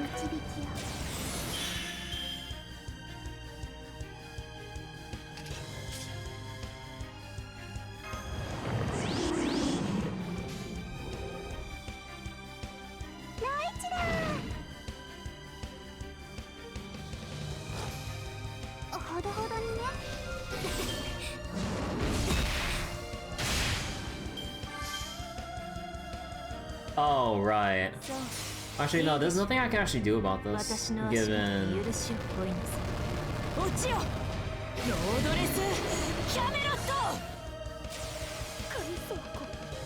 Oh. Actually, no, it doesn't dispel before the hit, but okay.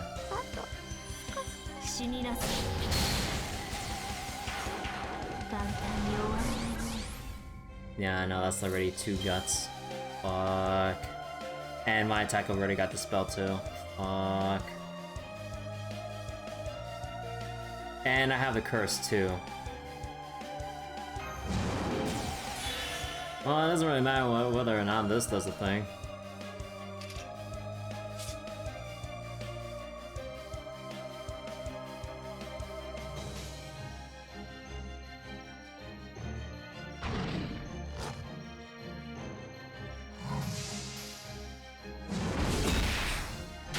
Yeah, no, I'm gonna have to use a revive.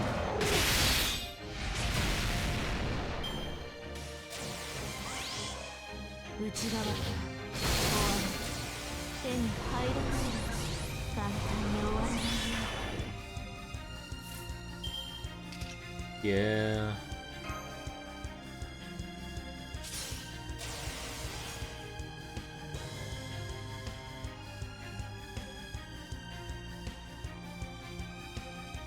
Yeah, no amount of...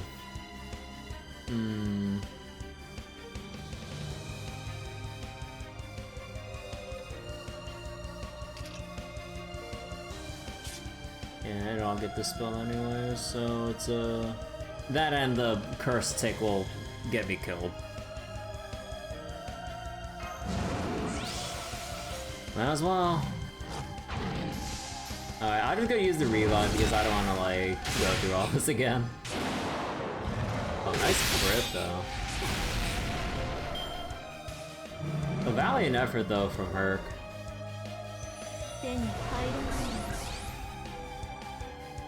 Oh yeah, I saw the stone thing, right.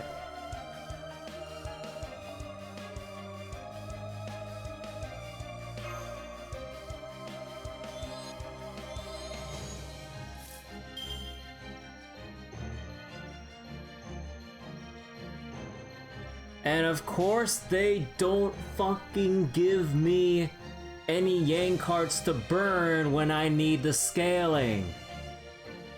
What the fuck?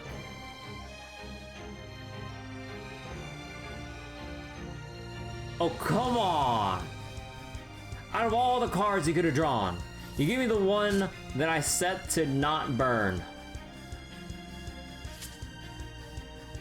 I hate everything.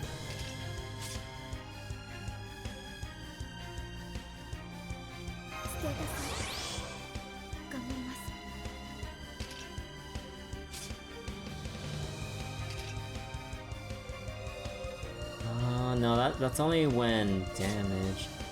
This does decrease defense though, so...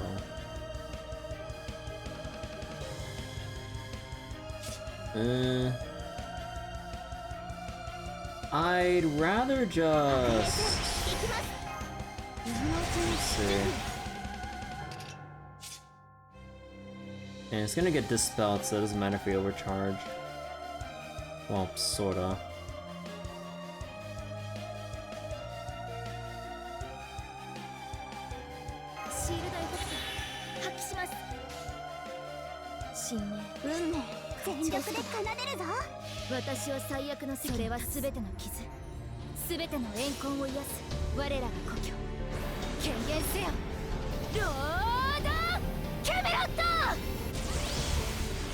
Alright, so that's one attack up. An NP5 attack up from Artoria. But sadly we don't have the extra burned enemy scaling.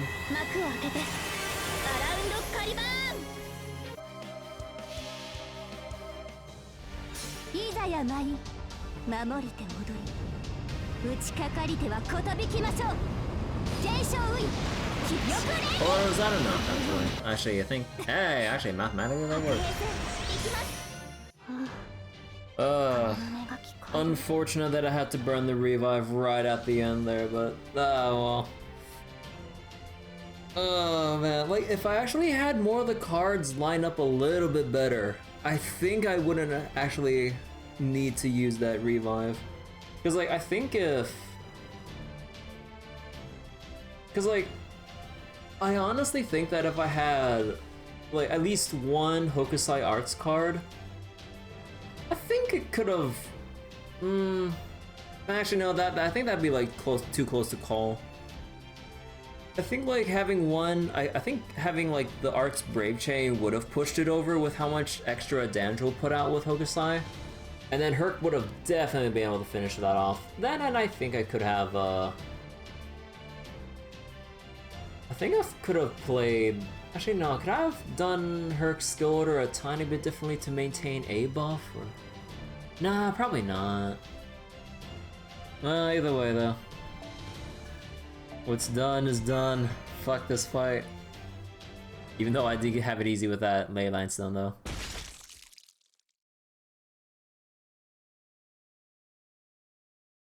Oh. She's just so nonchalant about it. You have mortally wounded me. I have not been so gravely harmed since my battle with Mab. I see now how he managed to excise so many Lostbelts. Now I too go to the same fate as the other Lostbelt kings you defeated. Thanks, Bryce. Be that as it may, I must say this, young foreign mage. The spells you wield in this isolated Lostbelt are so powerful as to defy belief. Should you have the chance to do so in the future, I suggest you think back to where things began. The spells you wield in this isolated Lostbelt are so powerful as to defy belief. Should you have the chance to do so in the future, think back to where things began.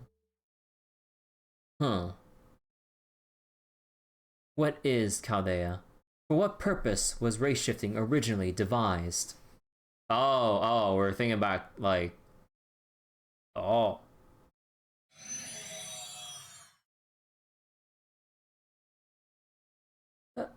Huh? What? Queen Morgan's spirit origin has vanished. There's no mistaking it. We really... We beat her? Question mark? Hang on. Sure, she was ridiculously powerful. Sure, we're way too worn out to fight anymore. But she never actually told us anything. Not about Rongominiad, not the truth about the line of the Fae. She basically quit.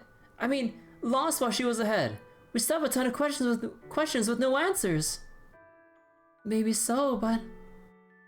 I don't think Queen Morgan would have told us anything even if we had lost. She never did say any more than she had to. Morgan. She was all alone. Right to the end. You don't feel good about winning? Well, no, I guess not. I mean, as Wicked Queens go, maybe she was a bit of a letdown, I don't know. I was stealing myself for her to be... stealing myself for her to do something way worse.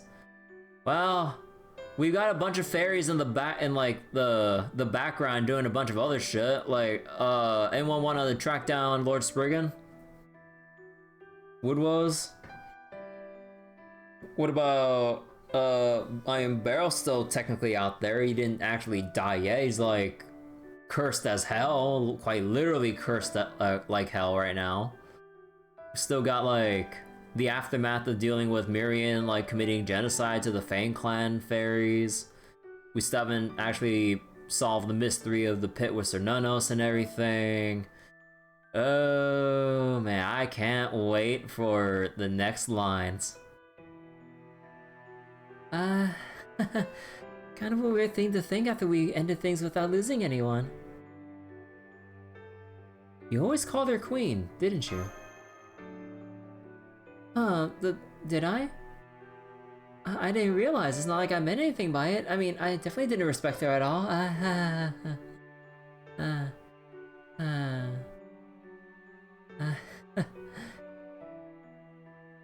Excuse me. I'm not sure why you're all so glum, but the fact of the matter remains. We defeated Queen Morgan. Isn't that cause for celebration right now? I'll have a wind tidings sent to the wind tidings sent to let the whole army know. That should put an end to the battle. Yeah, okay. It sucks for Naknare, but it looks like we're the ones to finally defeat Queen Artoria, you daft idiot! Oberon?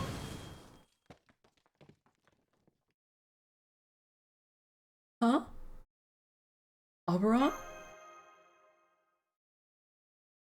You were indeed blessed in your companions, Artoria. In that, and that alone, you and I are equal. But now you have lost one. Next, another. The servant who tried to take my head is gone as well. Those with you here now shall be next, I think. You would do, Percival.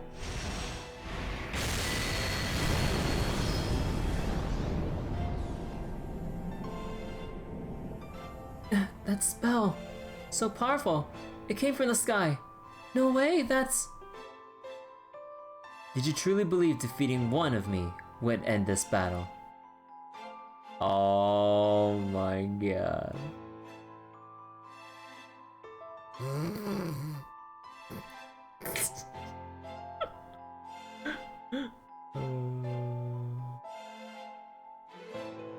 It might have slipped my mind for the moment, but I'm kind of remembering what we discussed a little bit before.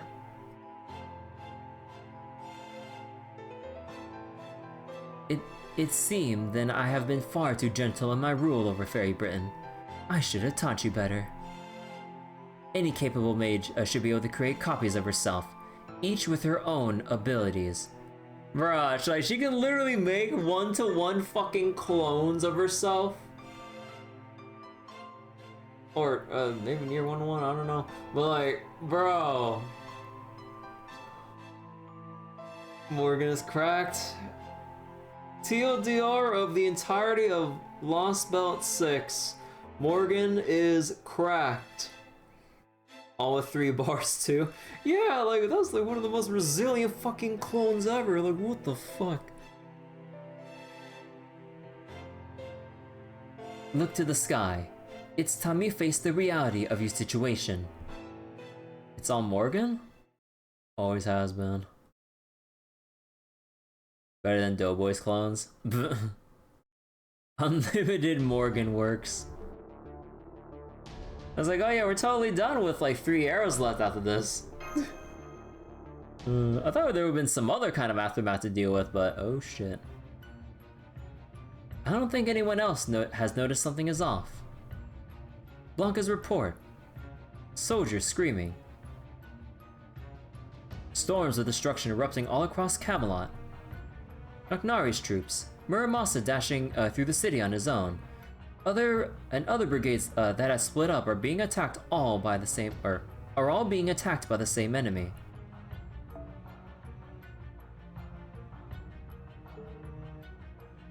It's Morgan. They're all fighting Morgan. Could they be magecraft familiar she created? No, that's not it. Judging by the quality of that magecraft, it has to be Morgan herself.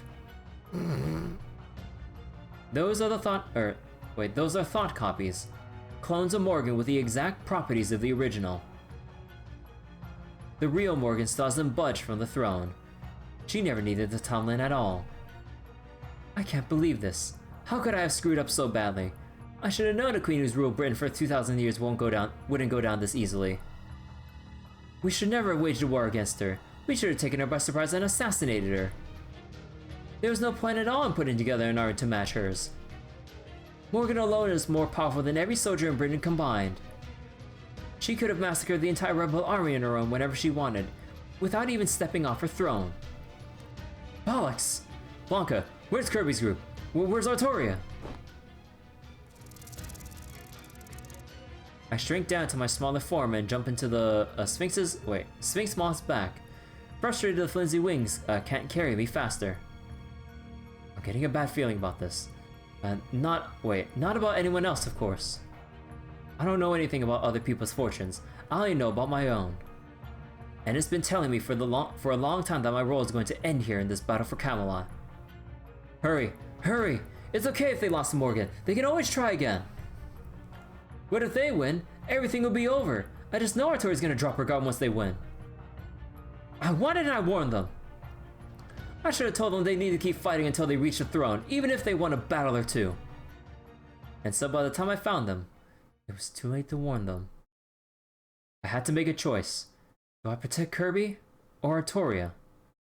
Oh. By process of elimination, I knew Kirby would be okay. She's a spectator, just like I am. Fate won't demand her life today. Plot armor. No, the only one I need to rescue is that idiot girl.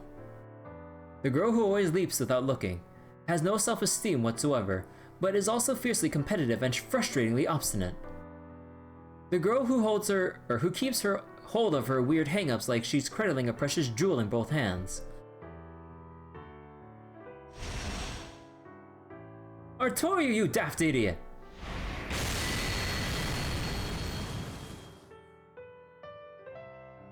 Well, I guess I'd like it if nighttime was warmer. I haven't told anyone else though. It's too embarrassing. I remember a winter from years past. A completely ordinary, uneventful winter. There was no time to run. Or even to say goodbye. I hate to go out like this, but oh well. I guess this is just one of those things you can't see coming. Like a falling chandelier. Now, even though it's a bit early to hibernate, I can feel winter's light enfolding my body. Oberon? Oh my god, no, not again. No. Fuck.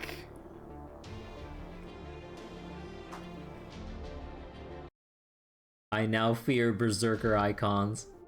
Oh.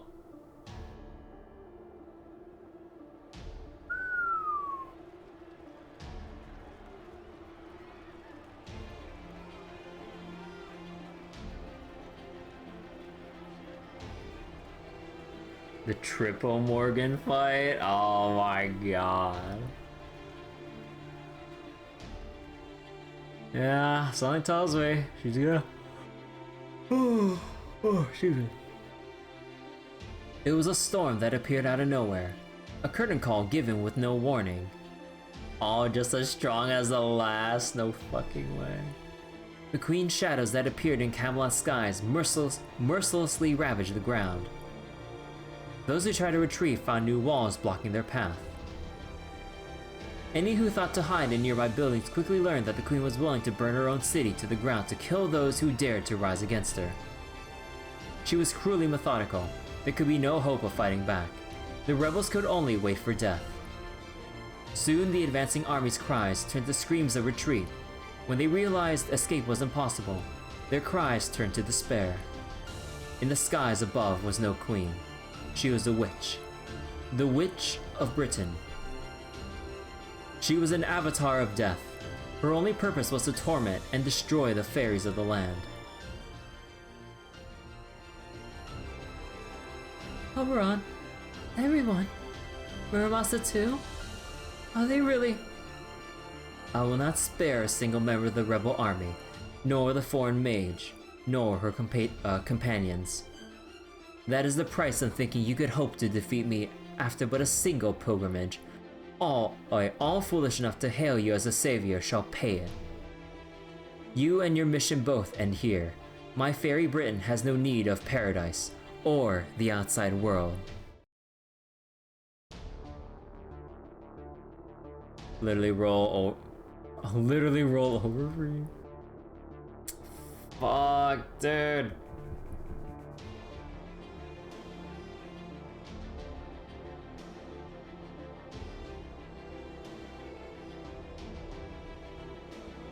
Oh. Hey, there wouldn't happen to be a Herc with the Bonsi here, right? Everyone just has Arjuna altar.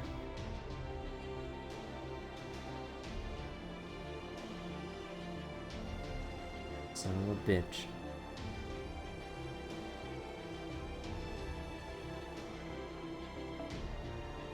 You can throw one up? Nah, that's fine.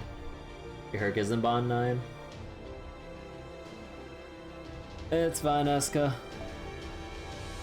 Alright, so we're just gonna go through the same shit again, huh?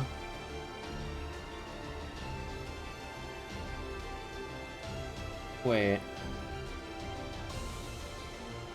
Anyway, is this gonna be scripted or?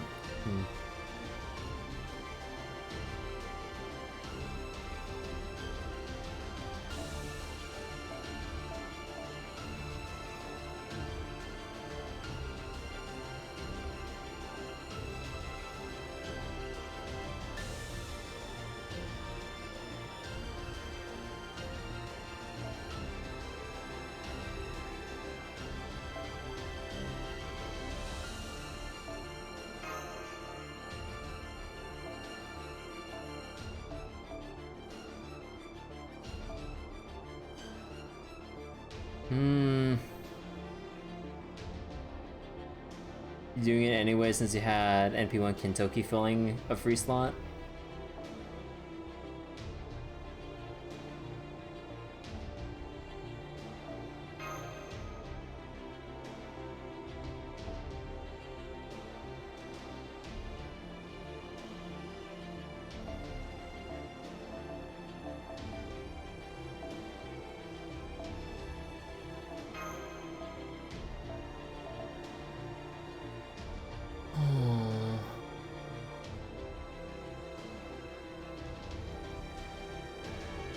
Really want to help me here?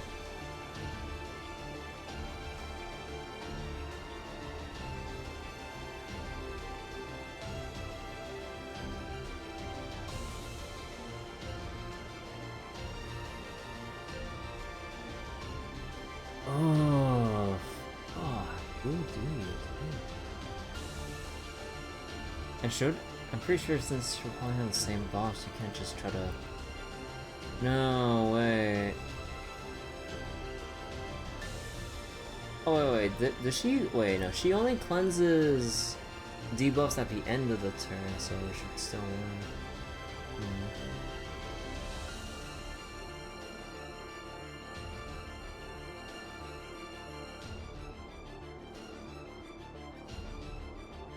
Except death. Fuck, I don't know, I'll just put Scott here. Just save me with a K-scope.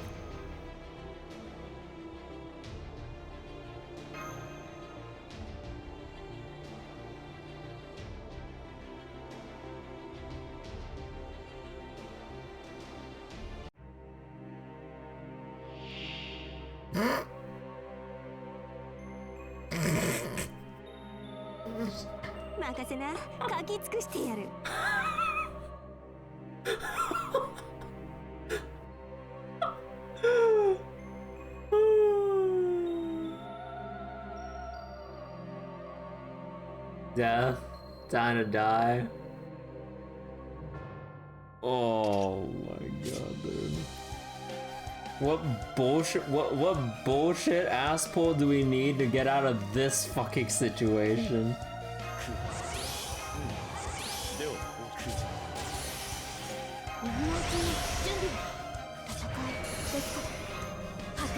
Yes. I don't know, I can't think right now. I'm pushing buttons.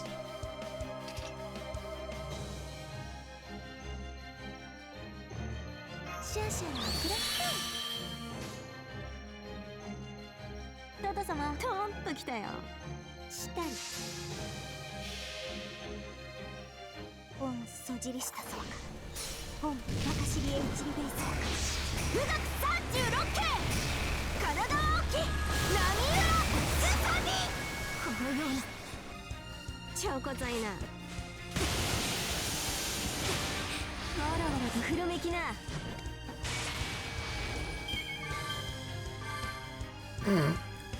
No, she removes debuffs like the start of her turn, right? あまり悩ませない。楽しくなるでしょ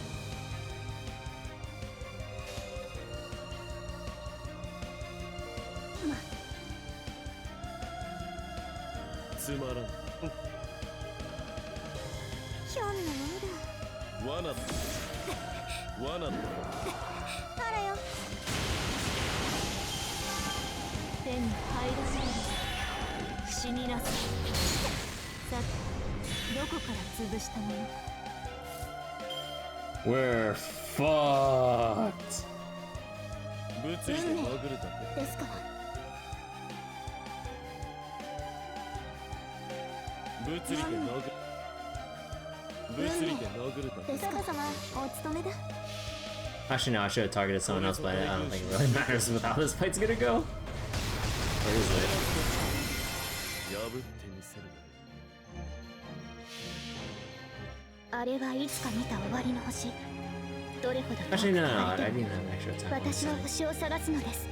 さあ幕を開けてアラウンドカリバーン。本そじりしたそうか。本バカシリエイチリベイそうか。富岳36系体大き波浦スサビこのような。 We did it! We broke one! 簡単に終わらないね。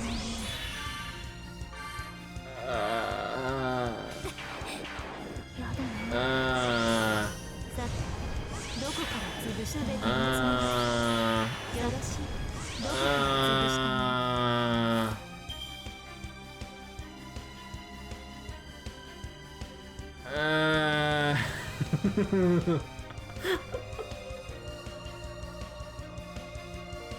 神社に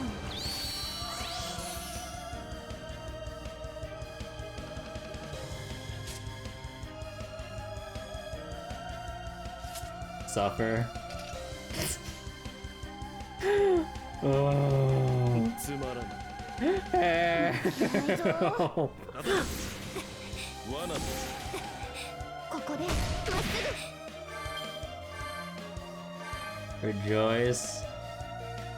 ぐ。慈悲神戸を垂れよ。恐怖は I wish that was me. 通りに当たわず。そういいでしょう。私の足元で許しを乞いなさい。落ちよロードレスキャメロット。そういいでしょう。私の足元で許しを乞いなさい。落ちよロードレスキャメロット。ここまでか。あとは頼む。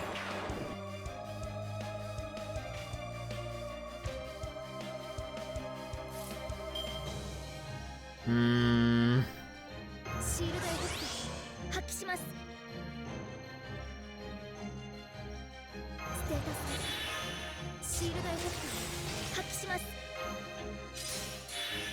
シェンションはくれ。ハート様またガムを変えやがった。したりひょんなものだ。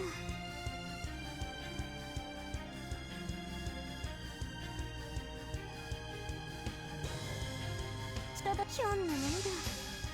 あらよ。本そじりしたそうか。本バカシリエイチリベイそうか。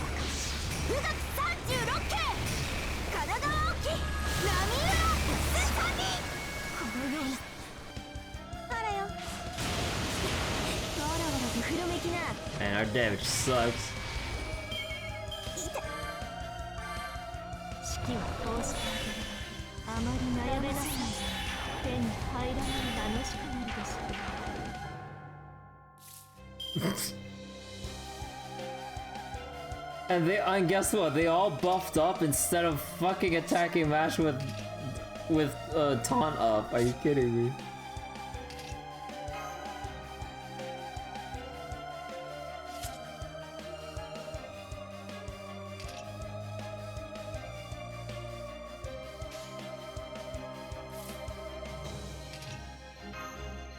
Bunny のルーン、ウサギの牙は鋭いと。よしよしよし、ぴょんぴょんぴょん、よしぴょんぴょんぴょん。やりこそが我、イボルクオールカラテガ。このような。Oh my god.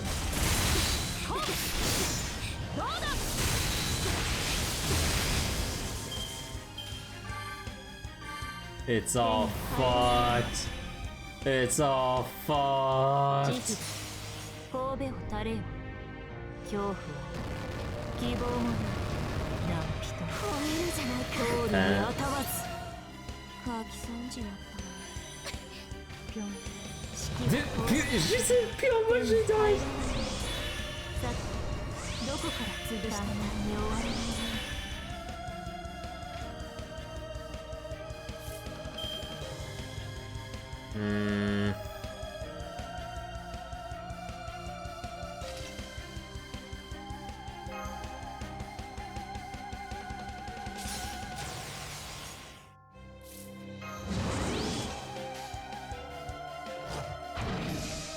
Here's how you win, you die.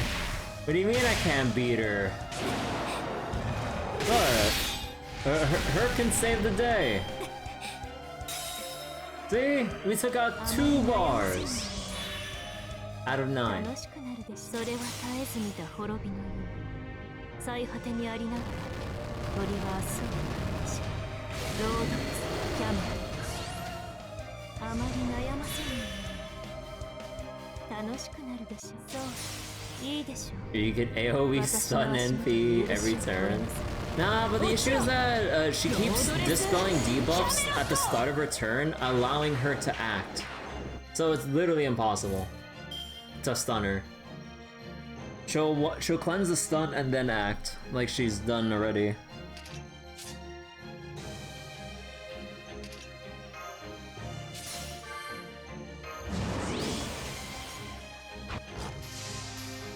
Oh wait, that's long.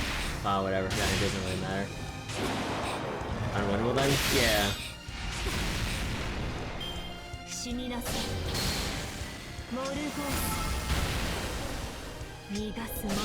Come on, Herc. Show us why you're the best in the world.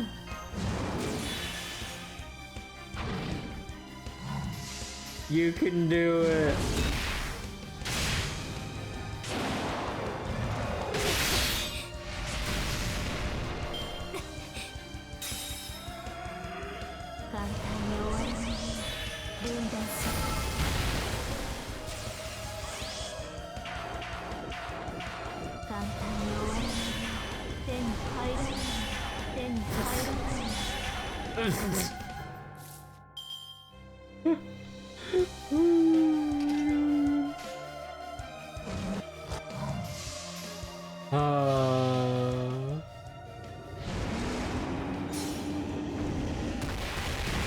Wait, 2? Wait, did I miss a description check somewhere?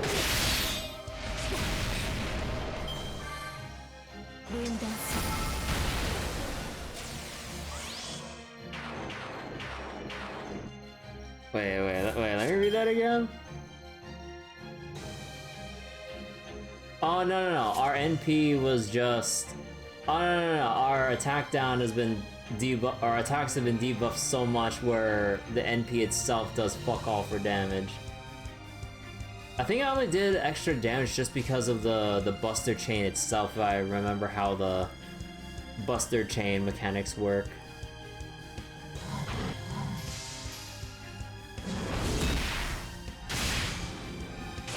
yeah, 25, 51 exactly, and then all that shit. Yeah, once your attack is lowered enough, like, you only do damage just by virtue of Buster Break Chain's additional damage mechanic or something. Because, yeah, that was the virtue of his divinity? I thought the divinity only added, like, a few hundred extra damage, not 2,000 whole extra damage. So we have the divinity plus however the Buster Chain formula freaking works. And, okay, this is a really slow death because of all the guts we have to blow through. The calculation's stupid. Yeah. Ah, fuck, the curse. The curse. 私の足元で許しを請いなさい。落ちよ、ロードレスキャメロット。Berserker, no. あまり悩ませないで。さて、楽しくあまり悩ませないで。楽しくなるでしょう。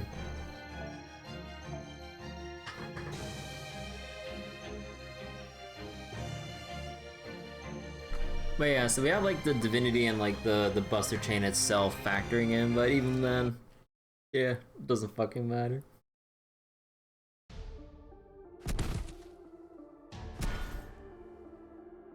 Divinity would be better if it was calculated before buffs.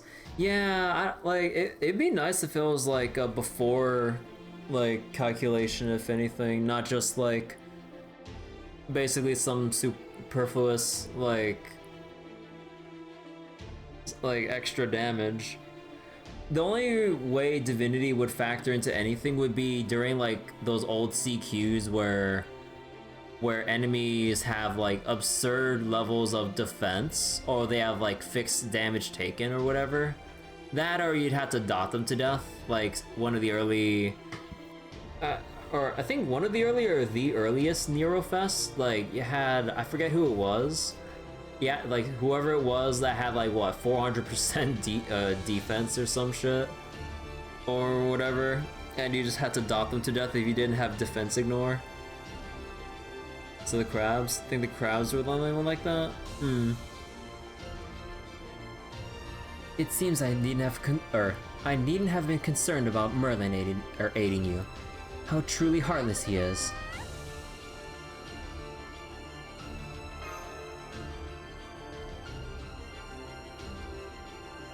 We did the crowds with Angra.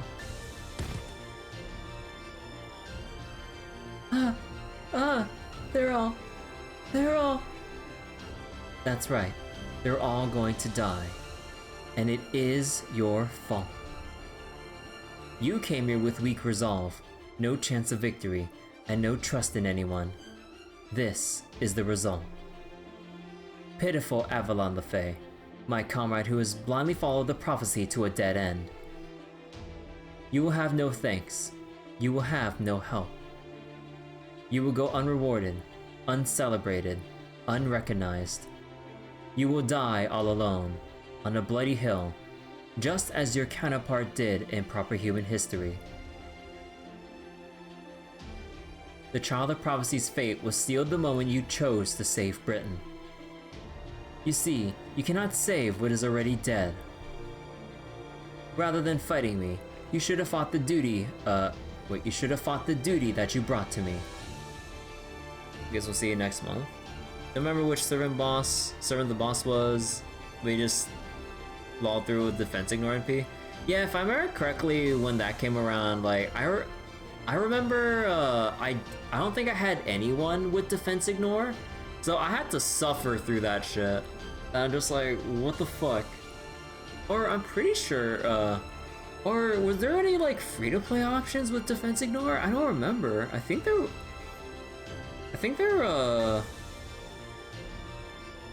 actually I don't remember. At least with the year 1 servants or whatever. Oh.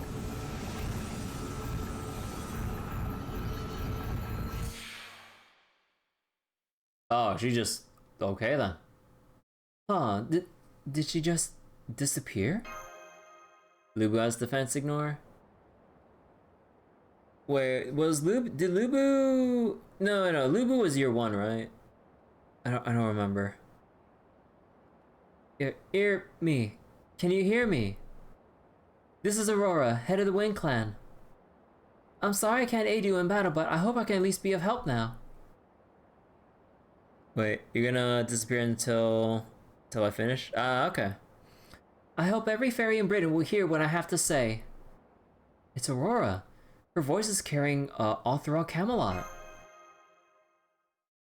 At this very moment, brave fairies are in Camelot, fighting to defeat Queen Morgan. The Queen possesses great power, but our love and respect for her has been even greater. She has personally protected our Britain for over 2,000 years. I'm sure there's not a fairy in the land who does not owe her a debt. However, even bearing in mind all she has done for us, she has done other terrible things that I cannot forgive. Those of you fighting in Camelot, please listen to what I have to say. Let me tell you of Queen Morgan's true identity, and what she's been doing in the shadows of our history. Oh. Ha ha ha! Look at them go! Those pathetic rebel army soldiers are running for their lives! That's what those lower class fairies get for entering Camelot without permission. Look, they're all calling for help in finding their escape route cut off, or after finding their escape route cut off. Why are you happy about this? My mansion is gone! At least the rebels weren't destroying the entire city. Your Majesty, please stop this. Can't you, cast a spell that only killed them without damaging our property? Well, like a fucking, what's it called? Neutron bomb or some shit? Don't be ridiculous. This is the best show I've seen in ages. It's like a festival out there. This is how war should be. Rabble, rabble, rabble, rabble. Huh. That Muramasa servant is more durable than I realized. 2 more clones should do for him. 3 should suffice for the trial of Murdoch. Your Majesty. Huh? What the? Why did Murdoch just collapse? He's one of the High Queen's personal bodyguards. He should be way stronger than a regular knight. Spriggan? Wood was? Oh. Oh. Bow down. Kneel before her. You are in the presence of Her Majesty, Guardian of Britain, Lord of the Fang Clan. Revel in her glory. What is that? Where did it come from? Guards! What are the guards doing? Wood was, so you are alive. Did you come by the secret underground path? I must have told you of it in the war against the Moors. That was 1,000 years ago. I'm impressed you still remember. Of course I did.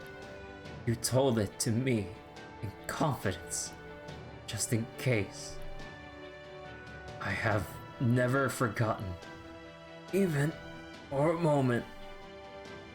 Your Majesty, please, tell me, Your Majesty. Where is the child of prophecy? Where is Beryl Gut? No. Never mind trivialities like that. Why did you not send me reinforcements? Why did you abandon the Fang Clan to our deaths? Please, tell me, Your Majesty. High Queen Morgan! Reinforcements? Ah, you mean the attack on Londinium? What a strange thing to ask. I did send you reinforcements. Not that it seems to have done you any good.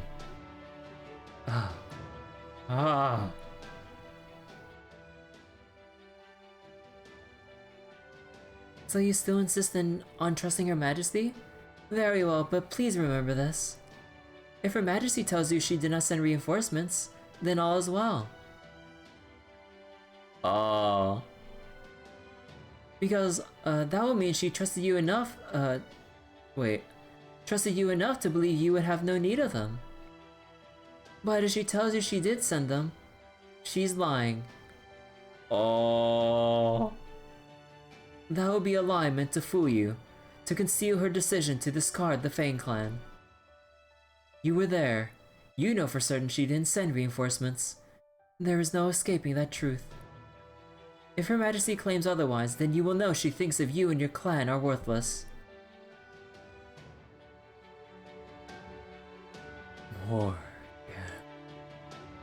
Morgan! Oh. Ah, he's mad! Uros has gone mad! He knocked Her Majesty to the floor! Somebody stop him before he beats her to death! Have you gone mad as well? There's no way we can stop Woodrose. I know I'm not gonna try!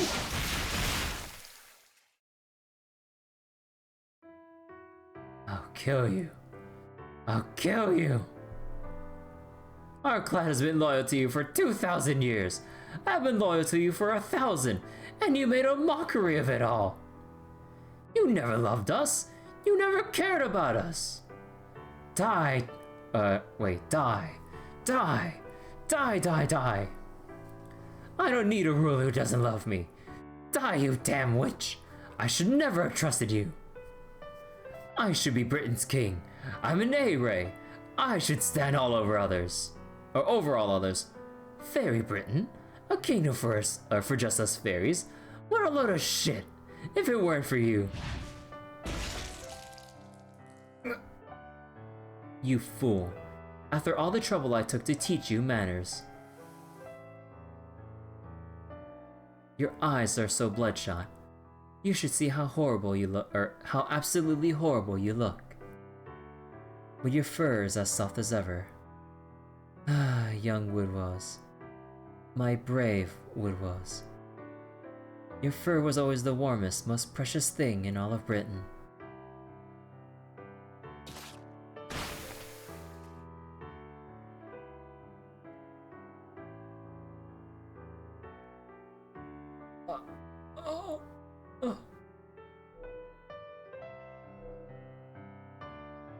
What have I done? How could I have been so foolish? I can't believe I had to hear you say that, to finally understand. Forgive me. Forgive me, Your Majesty. I should have known how much you loved me.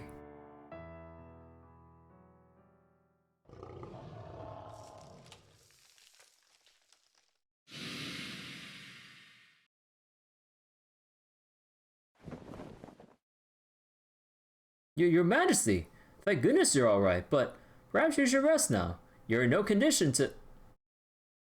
What do you say? There are still rebel troops out there. Morgan's face is cracked. Oh my fucking god. It's just a flesh wound, that's fine. Wait, what are you saying? There's still rebel troops out there. They need dealing with. Come, Your Majesty, the throne is this way. Laid low by the greatest weapon of all, gaslighting. Please, show them how strong you truly are. Show us why you're Britain's rightful ruler. You need not tell me. Now where is... yes. The throne is that way. Huh? No, Your Majesty, you won't be returning to the throne. You have no right to it. So, you were the one who set Woodrose on me. If you're so eager to die, Spriggan, I'll be happy to accommodate you here and now. No, that won't be necessary. I do often wonder how many years I have left, but that's not relevant now. No, this time I have a good reason to believe I can win. In fact, I think this may well be my only chance at victory. Fairy Britain was a wonderful kingdom. I doubt anyone else can claim to have ruled over a nation on their own for 2,000 years. It was, however, a little dull. Ark can never hope to flourish in a nation that is forbidden from interacting with other cultures. A nation that experiences neither prosperity nor decline can hardly be called a nation at all. Britain is not your own private garden, Queen Morgan. It's time you put such foolish or childish dreams behind you.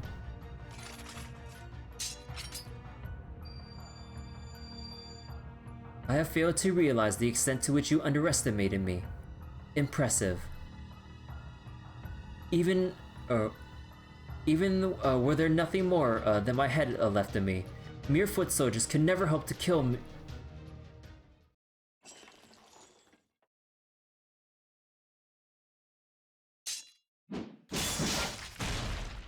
Oh. Pavan... see. Well.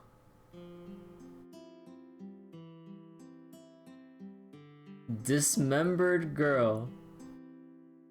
Thank you, Miss Witch. Thank you for doing all this for me. Everyone says you're a witch, but I'm so grateful to you. Thank you for doing this for us. Thank you for doing this for me, even though I don't deserve it. I do hope you can rest in peace now. You deserve it.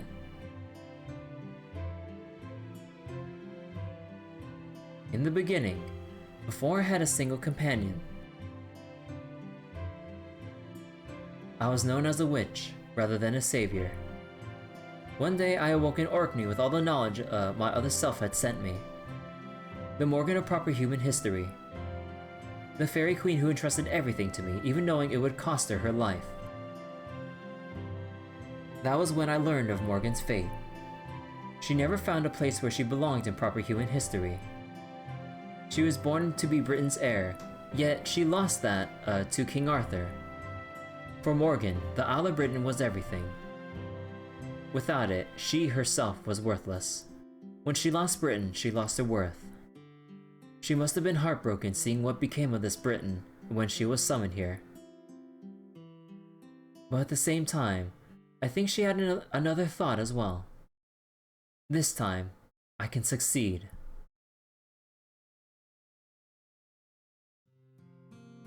She never had anywhere to belong. It was understandable that she would give so much to protect this place when she thought it offered her that chance. I had a duty to paradise, but I knew that duty would result in Britain's destruction. This other me, though, she loved Britain dearly, even this Lostbelt version of it. I thought about it and realized I wanted the same thing she did. From then on, I chose to live as her. Witch! Witch! Witch! You were the only one to survive the calamity! But to do that, I would have to do something about the fairies. Countless times I stopped the calamities. Countless times I mediated clan disputes to end wars. Countless times I was cursed and scorned as a witch. Countless times I had my spirit broken. I did not mind. It was never the fairies I loved. I only ever loved Britain itself, and the home I would make there. I would be my very own Britain, something that was forever beyond my reach in proper human history. I did everything I could to make it a reality. Eventually, though, I realized the best way to do that was to keep the fairies safe. Used up, discarded girl. Thank you. Thank you. Thank you for giving me this water. And I want you to have it, Miss Witch. You worked so hard. After many long years, I even came to like that method. I gained companions I could trust, learned how to handle myself better. I grew comfortable with pretending to be a savior, good at it even. I also changed my name to Ace, thinking it would make the fairy who gave me that name happy now that I was a savior. Later I lost Londinium, and my companions distanced themselves from me. But it was okay. I would get it right this time. I would make my ideal Britain. That was my sole purpose for living. It's what the other me gave her life for. My very own Britain. My very own land of the Fae. I was originally planning to make it into an even more brutal country, but I relented, so as not to make her too sad. I let my subjects laugh. I let them have fun. I let them forge connections and make advancements. I hope this state of affairs continues forever and ever. I'm a traitor to humanity. I had to turn my back on my duty to paradise to accomplish it, but I made my dream come true. I know this place is cut off from the outside thanks to the walls at the ends of the world, but it's still in the same place geographically. I expect that one day, guests from proper human history will come to pay it a visit. When they do, I like to ask them what they think of it. Is it beautiful? Is it like a dream made real? I hope they think it is. Nothing could possibly make me happier. Welcome to Fairy Britain, fair guests. I hope you remember its beauty for the rest of your lives. Aww.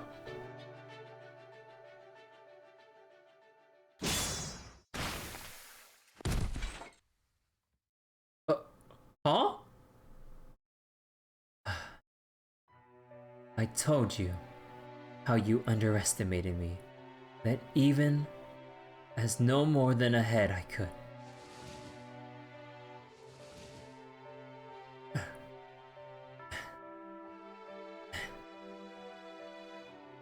Oh my god. What should we do now? Spriggan's trying to overthrow the queen, right? Does that mean Spriggan's the new king? But Queen Morgan's still alive. Oh my god, dude.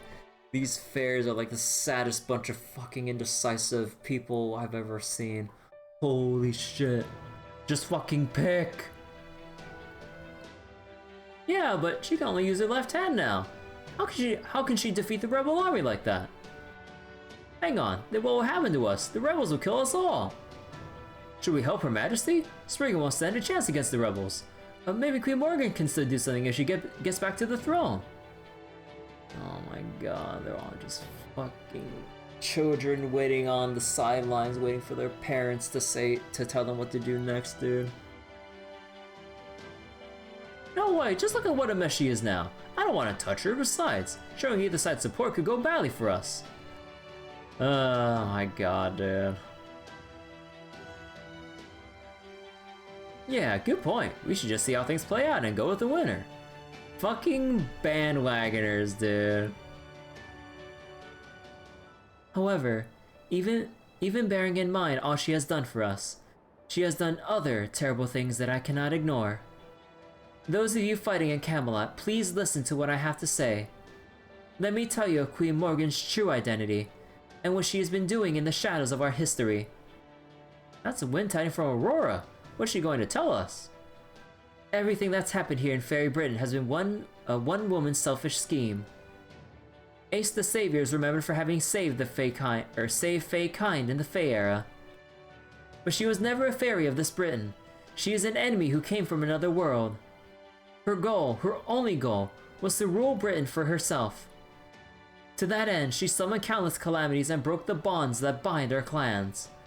The worst of her crimes was the destruction of Londinium.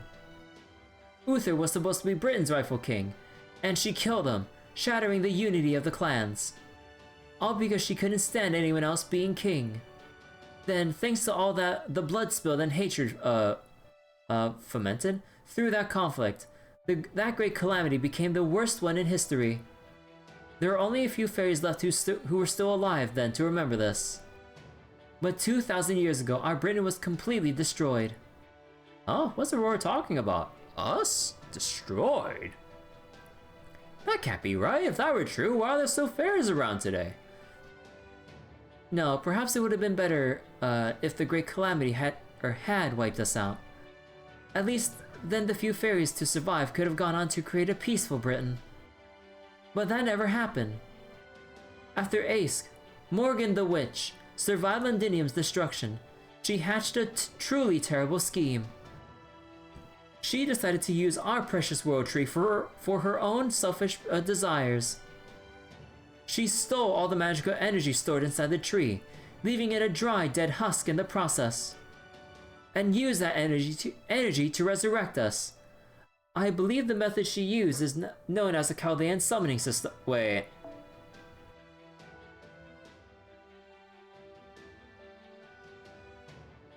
What the fuck? I mean, she did like in an instant understand how the summoning system worked, but Jesus Christ, dude. The command spells we all bear were not inscribed on us in Camelot. We are born with them. They're a sign that we are Morgan's slaves, that our only purpose is to offer up our time and magical energy to her. Viper Woman knows more than she's letting on. That is how the witch created her New Britain, and had the audacity to call it the era of the High Queen. The reason Britain's land was never expanded further, why we cannot make effective use of humans, and why the great calamities destroy our land, is all because she made it that way. Please know this, for over 2,000 years, the fairies of Britain have been used and abused solely to satisfy the witch's greed. Morgan is that witch. She is a false king who came from paradise to rule over us. While she is to be commended for protecting Britain from the Moors, she is unworthy of our love or respect. So please, fairies of Camelot, ask yourselves this. Who is Britain's true enemy? To whom should we entrust our land?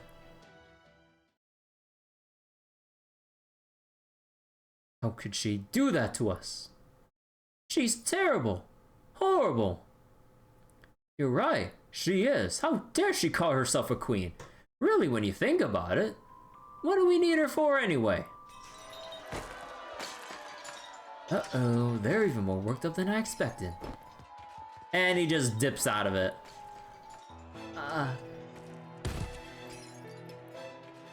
Go back to where you came from, witch. You don't belong in this world. You don't belong here.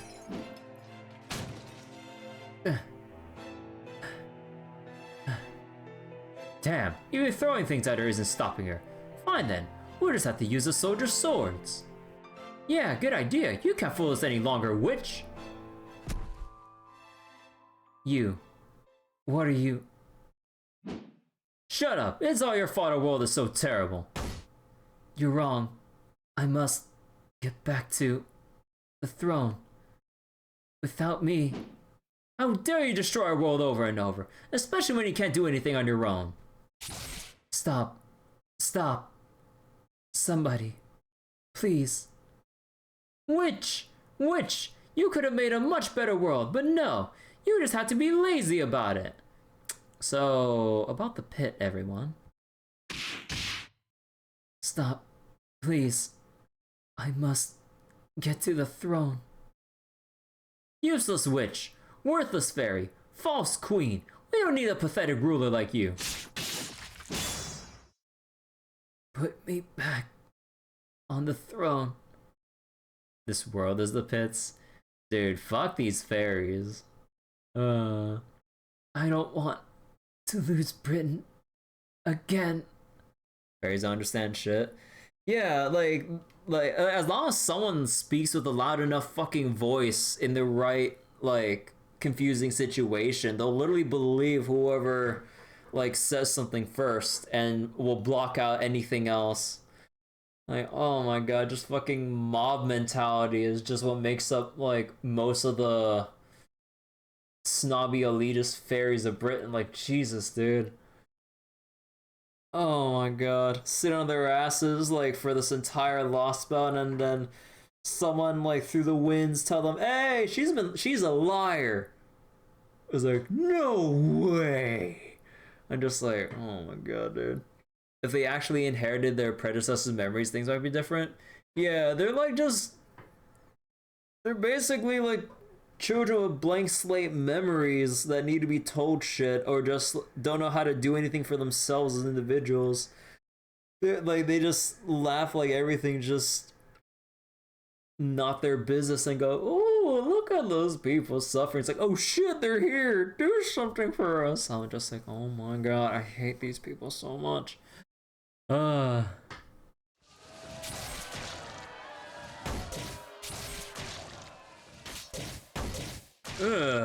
jeez. Little pincushion. Whew, she finally stopped. Too stupid to quit even as she was dying, huh? Serves her right though. She brought this on herself by tormenting us all those years. Morgan is cracked open. By the way, Who's that filthy fairy on the floor over there? Oh, Babansi, no, come on. She's had enough, dude. Babansi's had enough of this shit.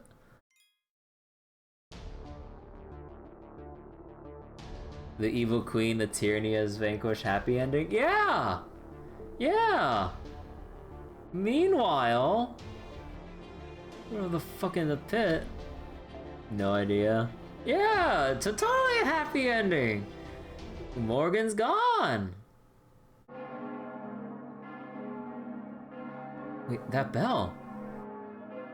Sea's suffering as deep as a lake. Now we can get the fuck out of here? Yeah! That bell.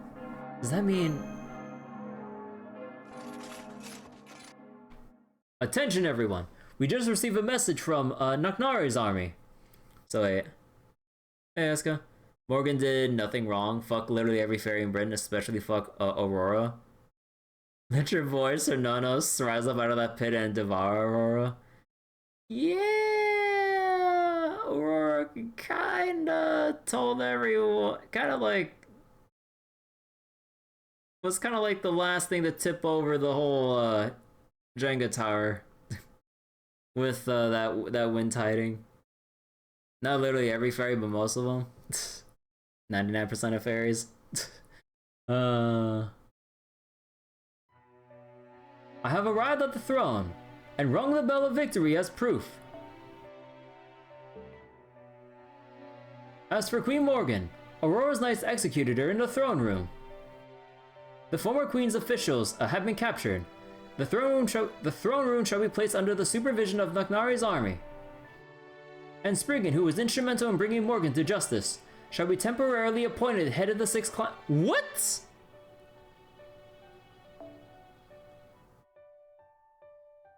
Fucking Spriggan? Are you shitting me? Executed? So, Morgan's dead? That's right. They said her body was horribly mutilated, and that we don't have to worry about a successor appearing. The Queen's knights have been surrendering all across the land. And once we recovered from our wounds, we're all to assemble in the throne room as well. It's a shame you weren't able to take the throne for yourself, Lady Artoria. But at least the battle is over now, and we're victorious. Things are going to be busy in a very different way now. Oh yeah, in a very different way. We'll have to prepare the coronation ceremony for Queen Morgan the leader of our new Britain. For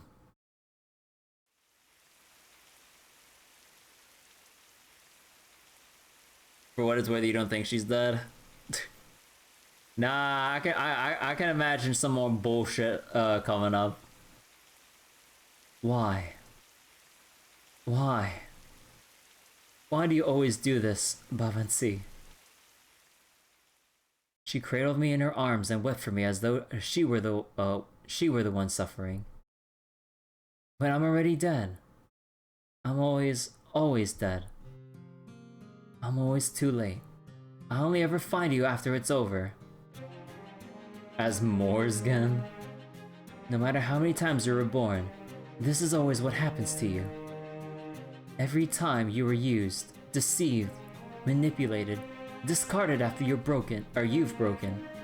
You should get angry at the fairies who deceive you. You should run away if they mistreat you. So why? Why do you always forgive them? I'm sorry. I'm sorry, Miss Witch. I'm sorry I died again. I don't remember anything from my predecessor's lives, but thank you for always crying for me. But it's okay. Don't worry about me. I'm a hopeless failure of a fairy. This is the only way I can be of any help. So if using me up makes life better for everyone else in the village, that must be a good thing. That is not true. In all my many years in Britain, you were the only one to ever thank me. So I will save you. I will. I promise. I swear I'll find your next generation's successor before those accursed fairies do. And this time I'll make you happy. But I was still hopeless. No matter how many times Mother found me, I always ended up like this. Bavansi exists for the whole village. Bavansi always has a smile on her face. As a kind fairy, I always wound up a slave to others. So after I died in Darlington, and my soul was so worn down I would never be reborn again, Mother brought me back to life and told me this. You must be evil. You must be cruel. It is the only way you will survive. If it would let you live a happy life, even just once, I would give up my dream, my Britain. I'm sorry, Mother, even that didn't work. I do hate fairies. They were always so mean to me. I never had any friends because I was always so filthy. But then I met one fairy I could have a normal conversation with. How strange. I hate all of Britain's fairies, but it was so easy to talk to her. What was her name again? And what was that city called? What happened afterwards? Aww. She's guilty too. She's Morgan's daughter, so she's guilty too. Oh my god, they're fucking angry mob. Let's tear her apart. She made our lives hell. Ah, gross. Her limbs have rotted. What should we do with her? We'll just have to cut her up and throw the pieces away. Let's throw her out the window behind the throne. Put me in, coach. I'll kill all of them. She's done the same to so many other fairies. Bye-bye, Morgan's little princess. Space Ishtar inbound. Oh my god, dude. She just wanted to live and have some friends, man. But everyone just keeps calling her fucking useless, and oh my god, dude. That like the only reason she's this way in the first place was because Morgan, like, after finding her next generation success, was like, nah, be an evil bitch because like you'll die otherwise. Please, just be the evilest bitch ever. And you'll live, I swear. Well, I mean, maybe this was a new record, but... Okay, no, maybe not a new record, but... With both of you gone, we'll get to keep living in the castle forever.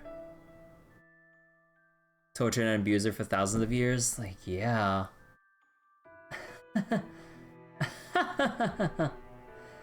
I couldn't stop them.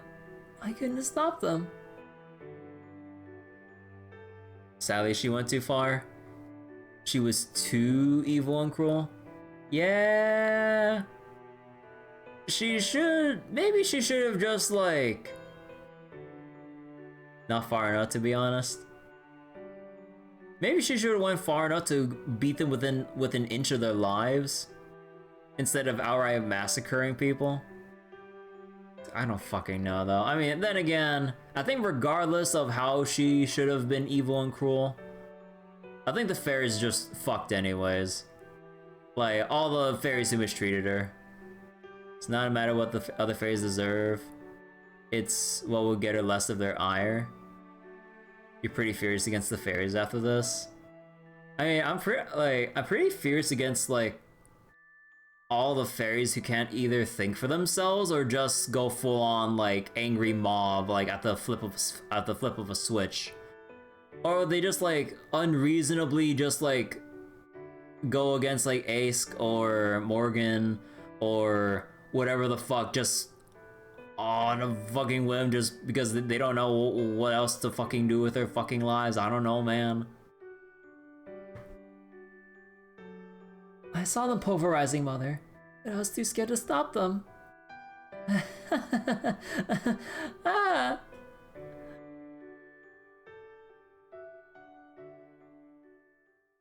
I give up. I'm tired. I don't want to be here anymore. I know. I'll run away. I'll disappear. Look, there's a big dark hole right there. Oh. It's funny since the two Fane Clan elders we've seen acted like assholes, but they had better intentions than their words would imply. Fantastic Story of British Fae. This is how they're traditionally depicted, super fickle and impressionable. The opposite of Aurora?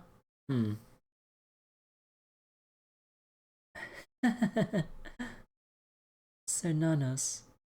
Cernanos. Oh. Okay. This might explain some of the chibi fan art I've seen with Bavansi and the chibi Cernanos plushes. Okay. Okay, I think that might explain the fan art I've seen. Cernanos, the scary god. The one thing Mother feared. The bright red eyes at the bottom of the pit. The lid of the apocalypse she could never close, even after trying for 2,000 years. Oh boy. There's more to it with those things of fan art. You'll assume she'll take his you take the place of his priestess. Yeah, I remember the mural. Like there was always like the one priest or priest or priestess that was on top of its shoulders essentially. So a rotting priestess for a rotting god. Man, we just leave it like that, huh?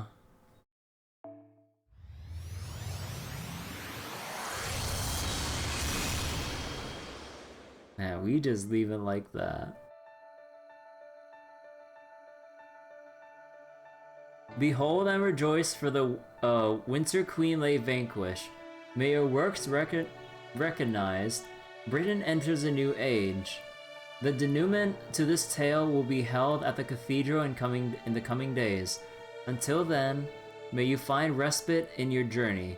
The quest will unlock on July 10th, 2023 at 1 in the fucking morning, dude. God.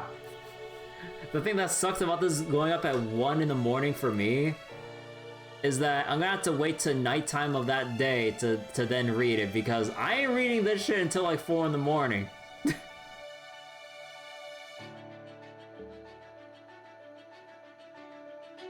Man, and they're not even gonna give us like, or I mean like obviously like that was the whole cliffhanger with Bavansi seeking out Cernanos as she's gonna be thrown into the fucking pit. But oh my god, dude. And we have anniversary before then. Dude, I only hope that I can pull Koyanskaya before, or within a few pulls. I'm crossing my fingers so hard about this.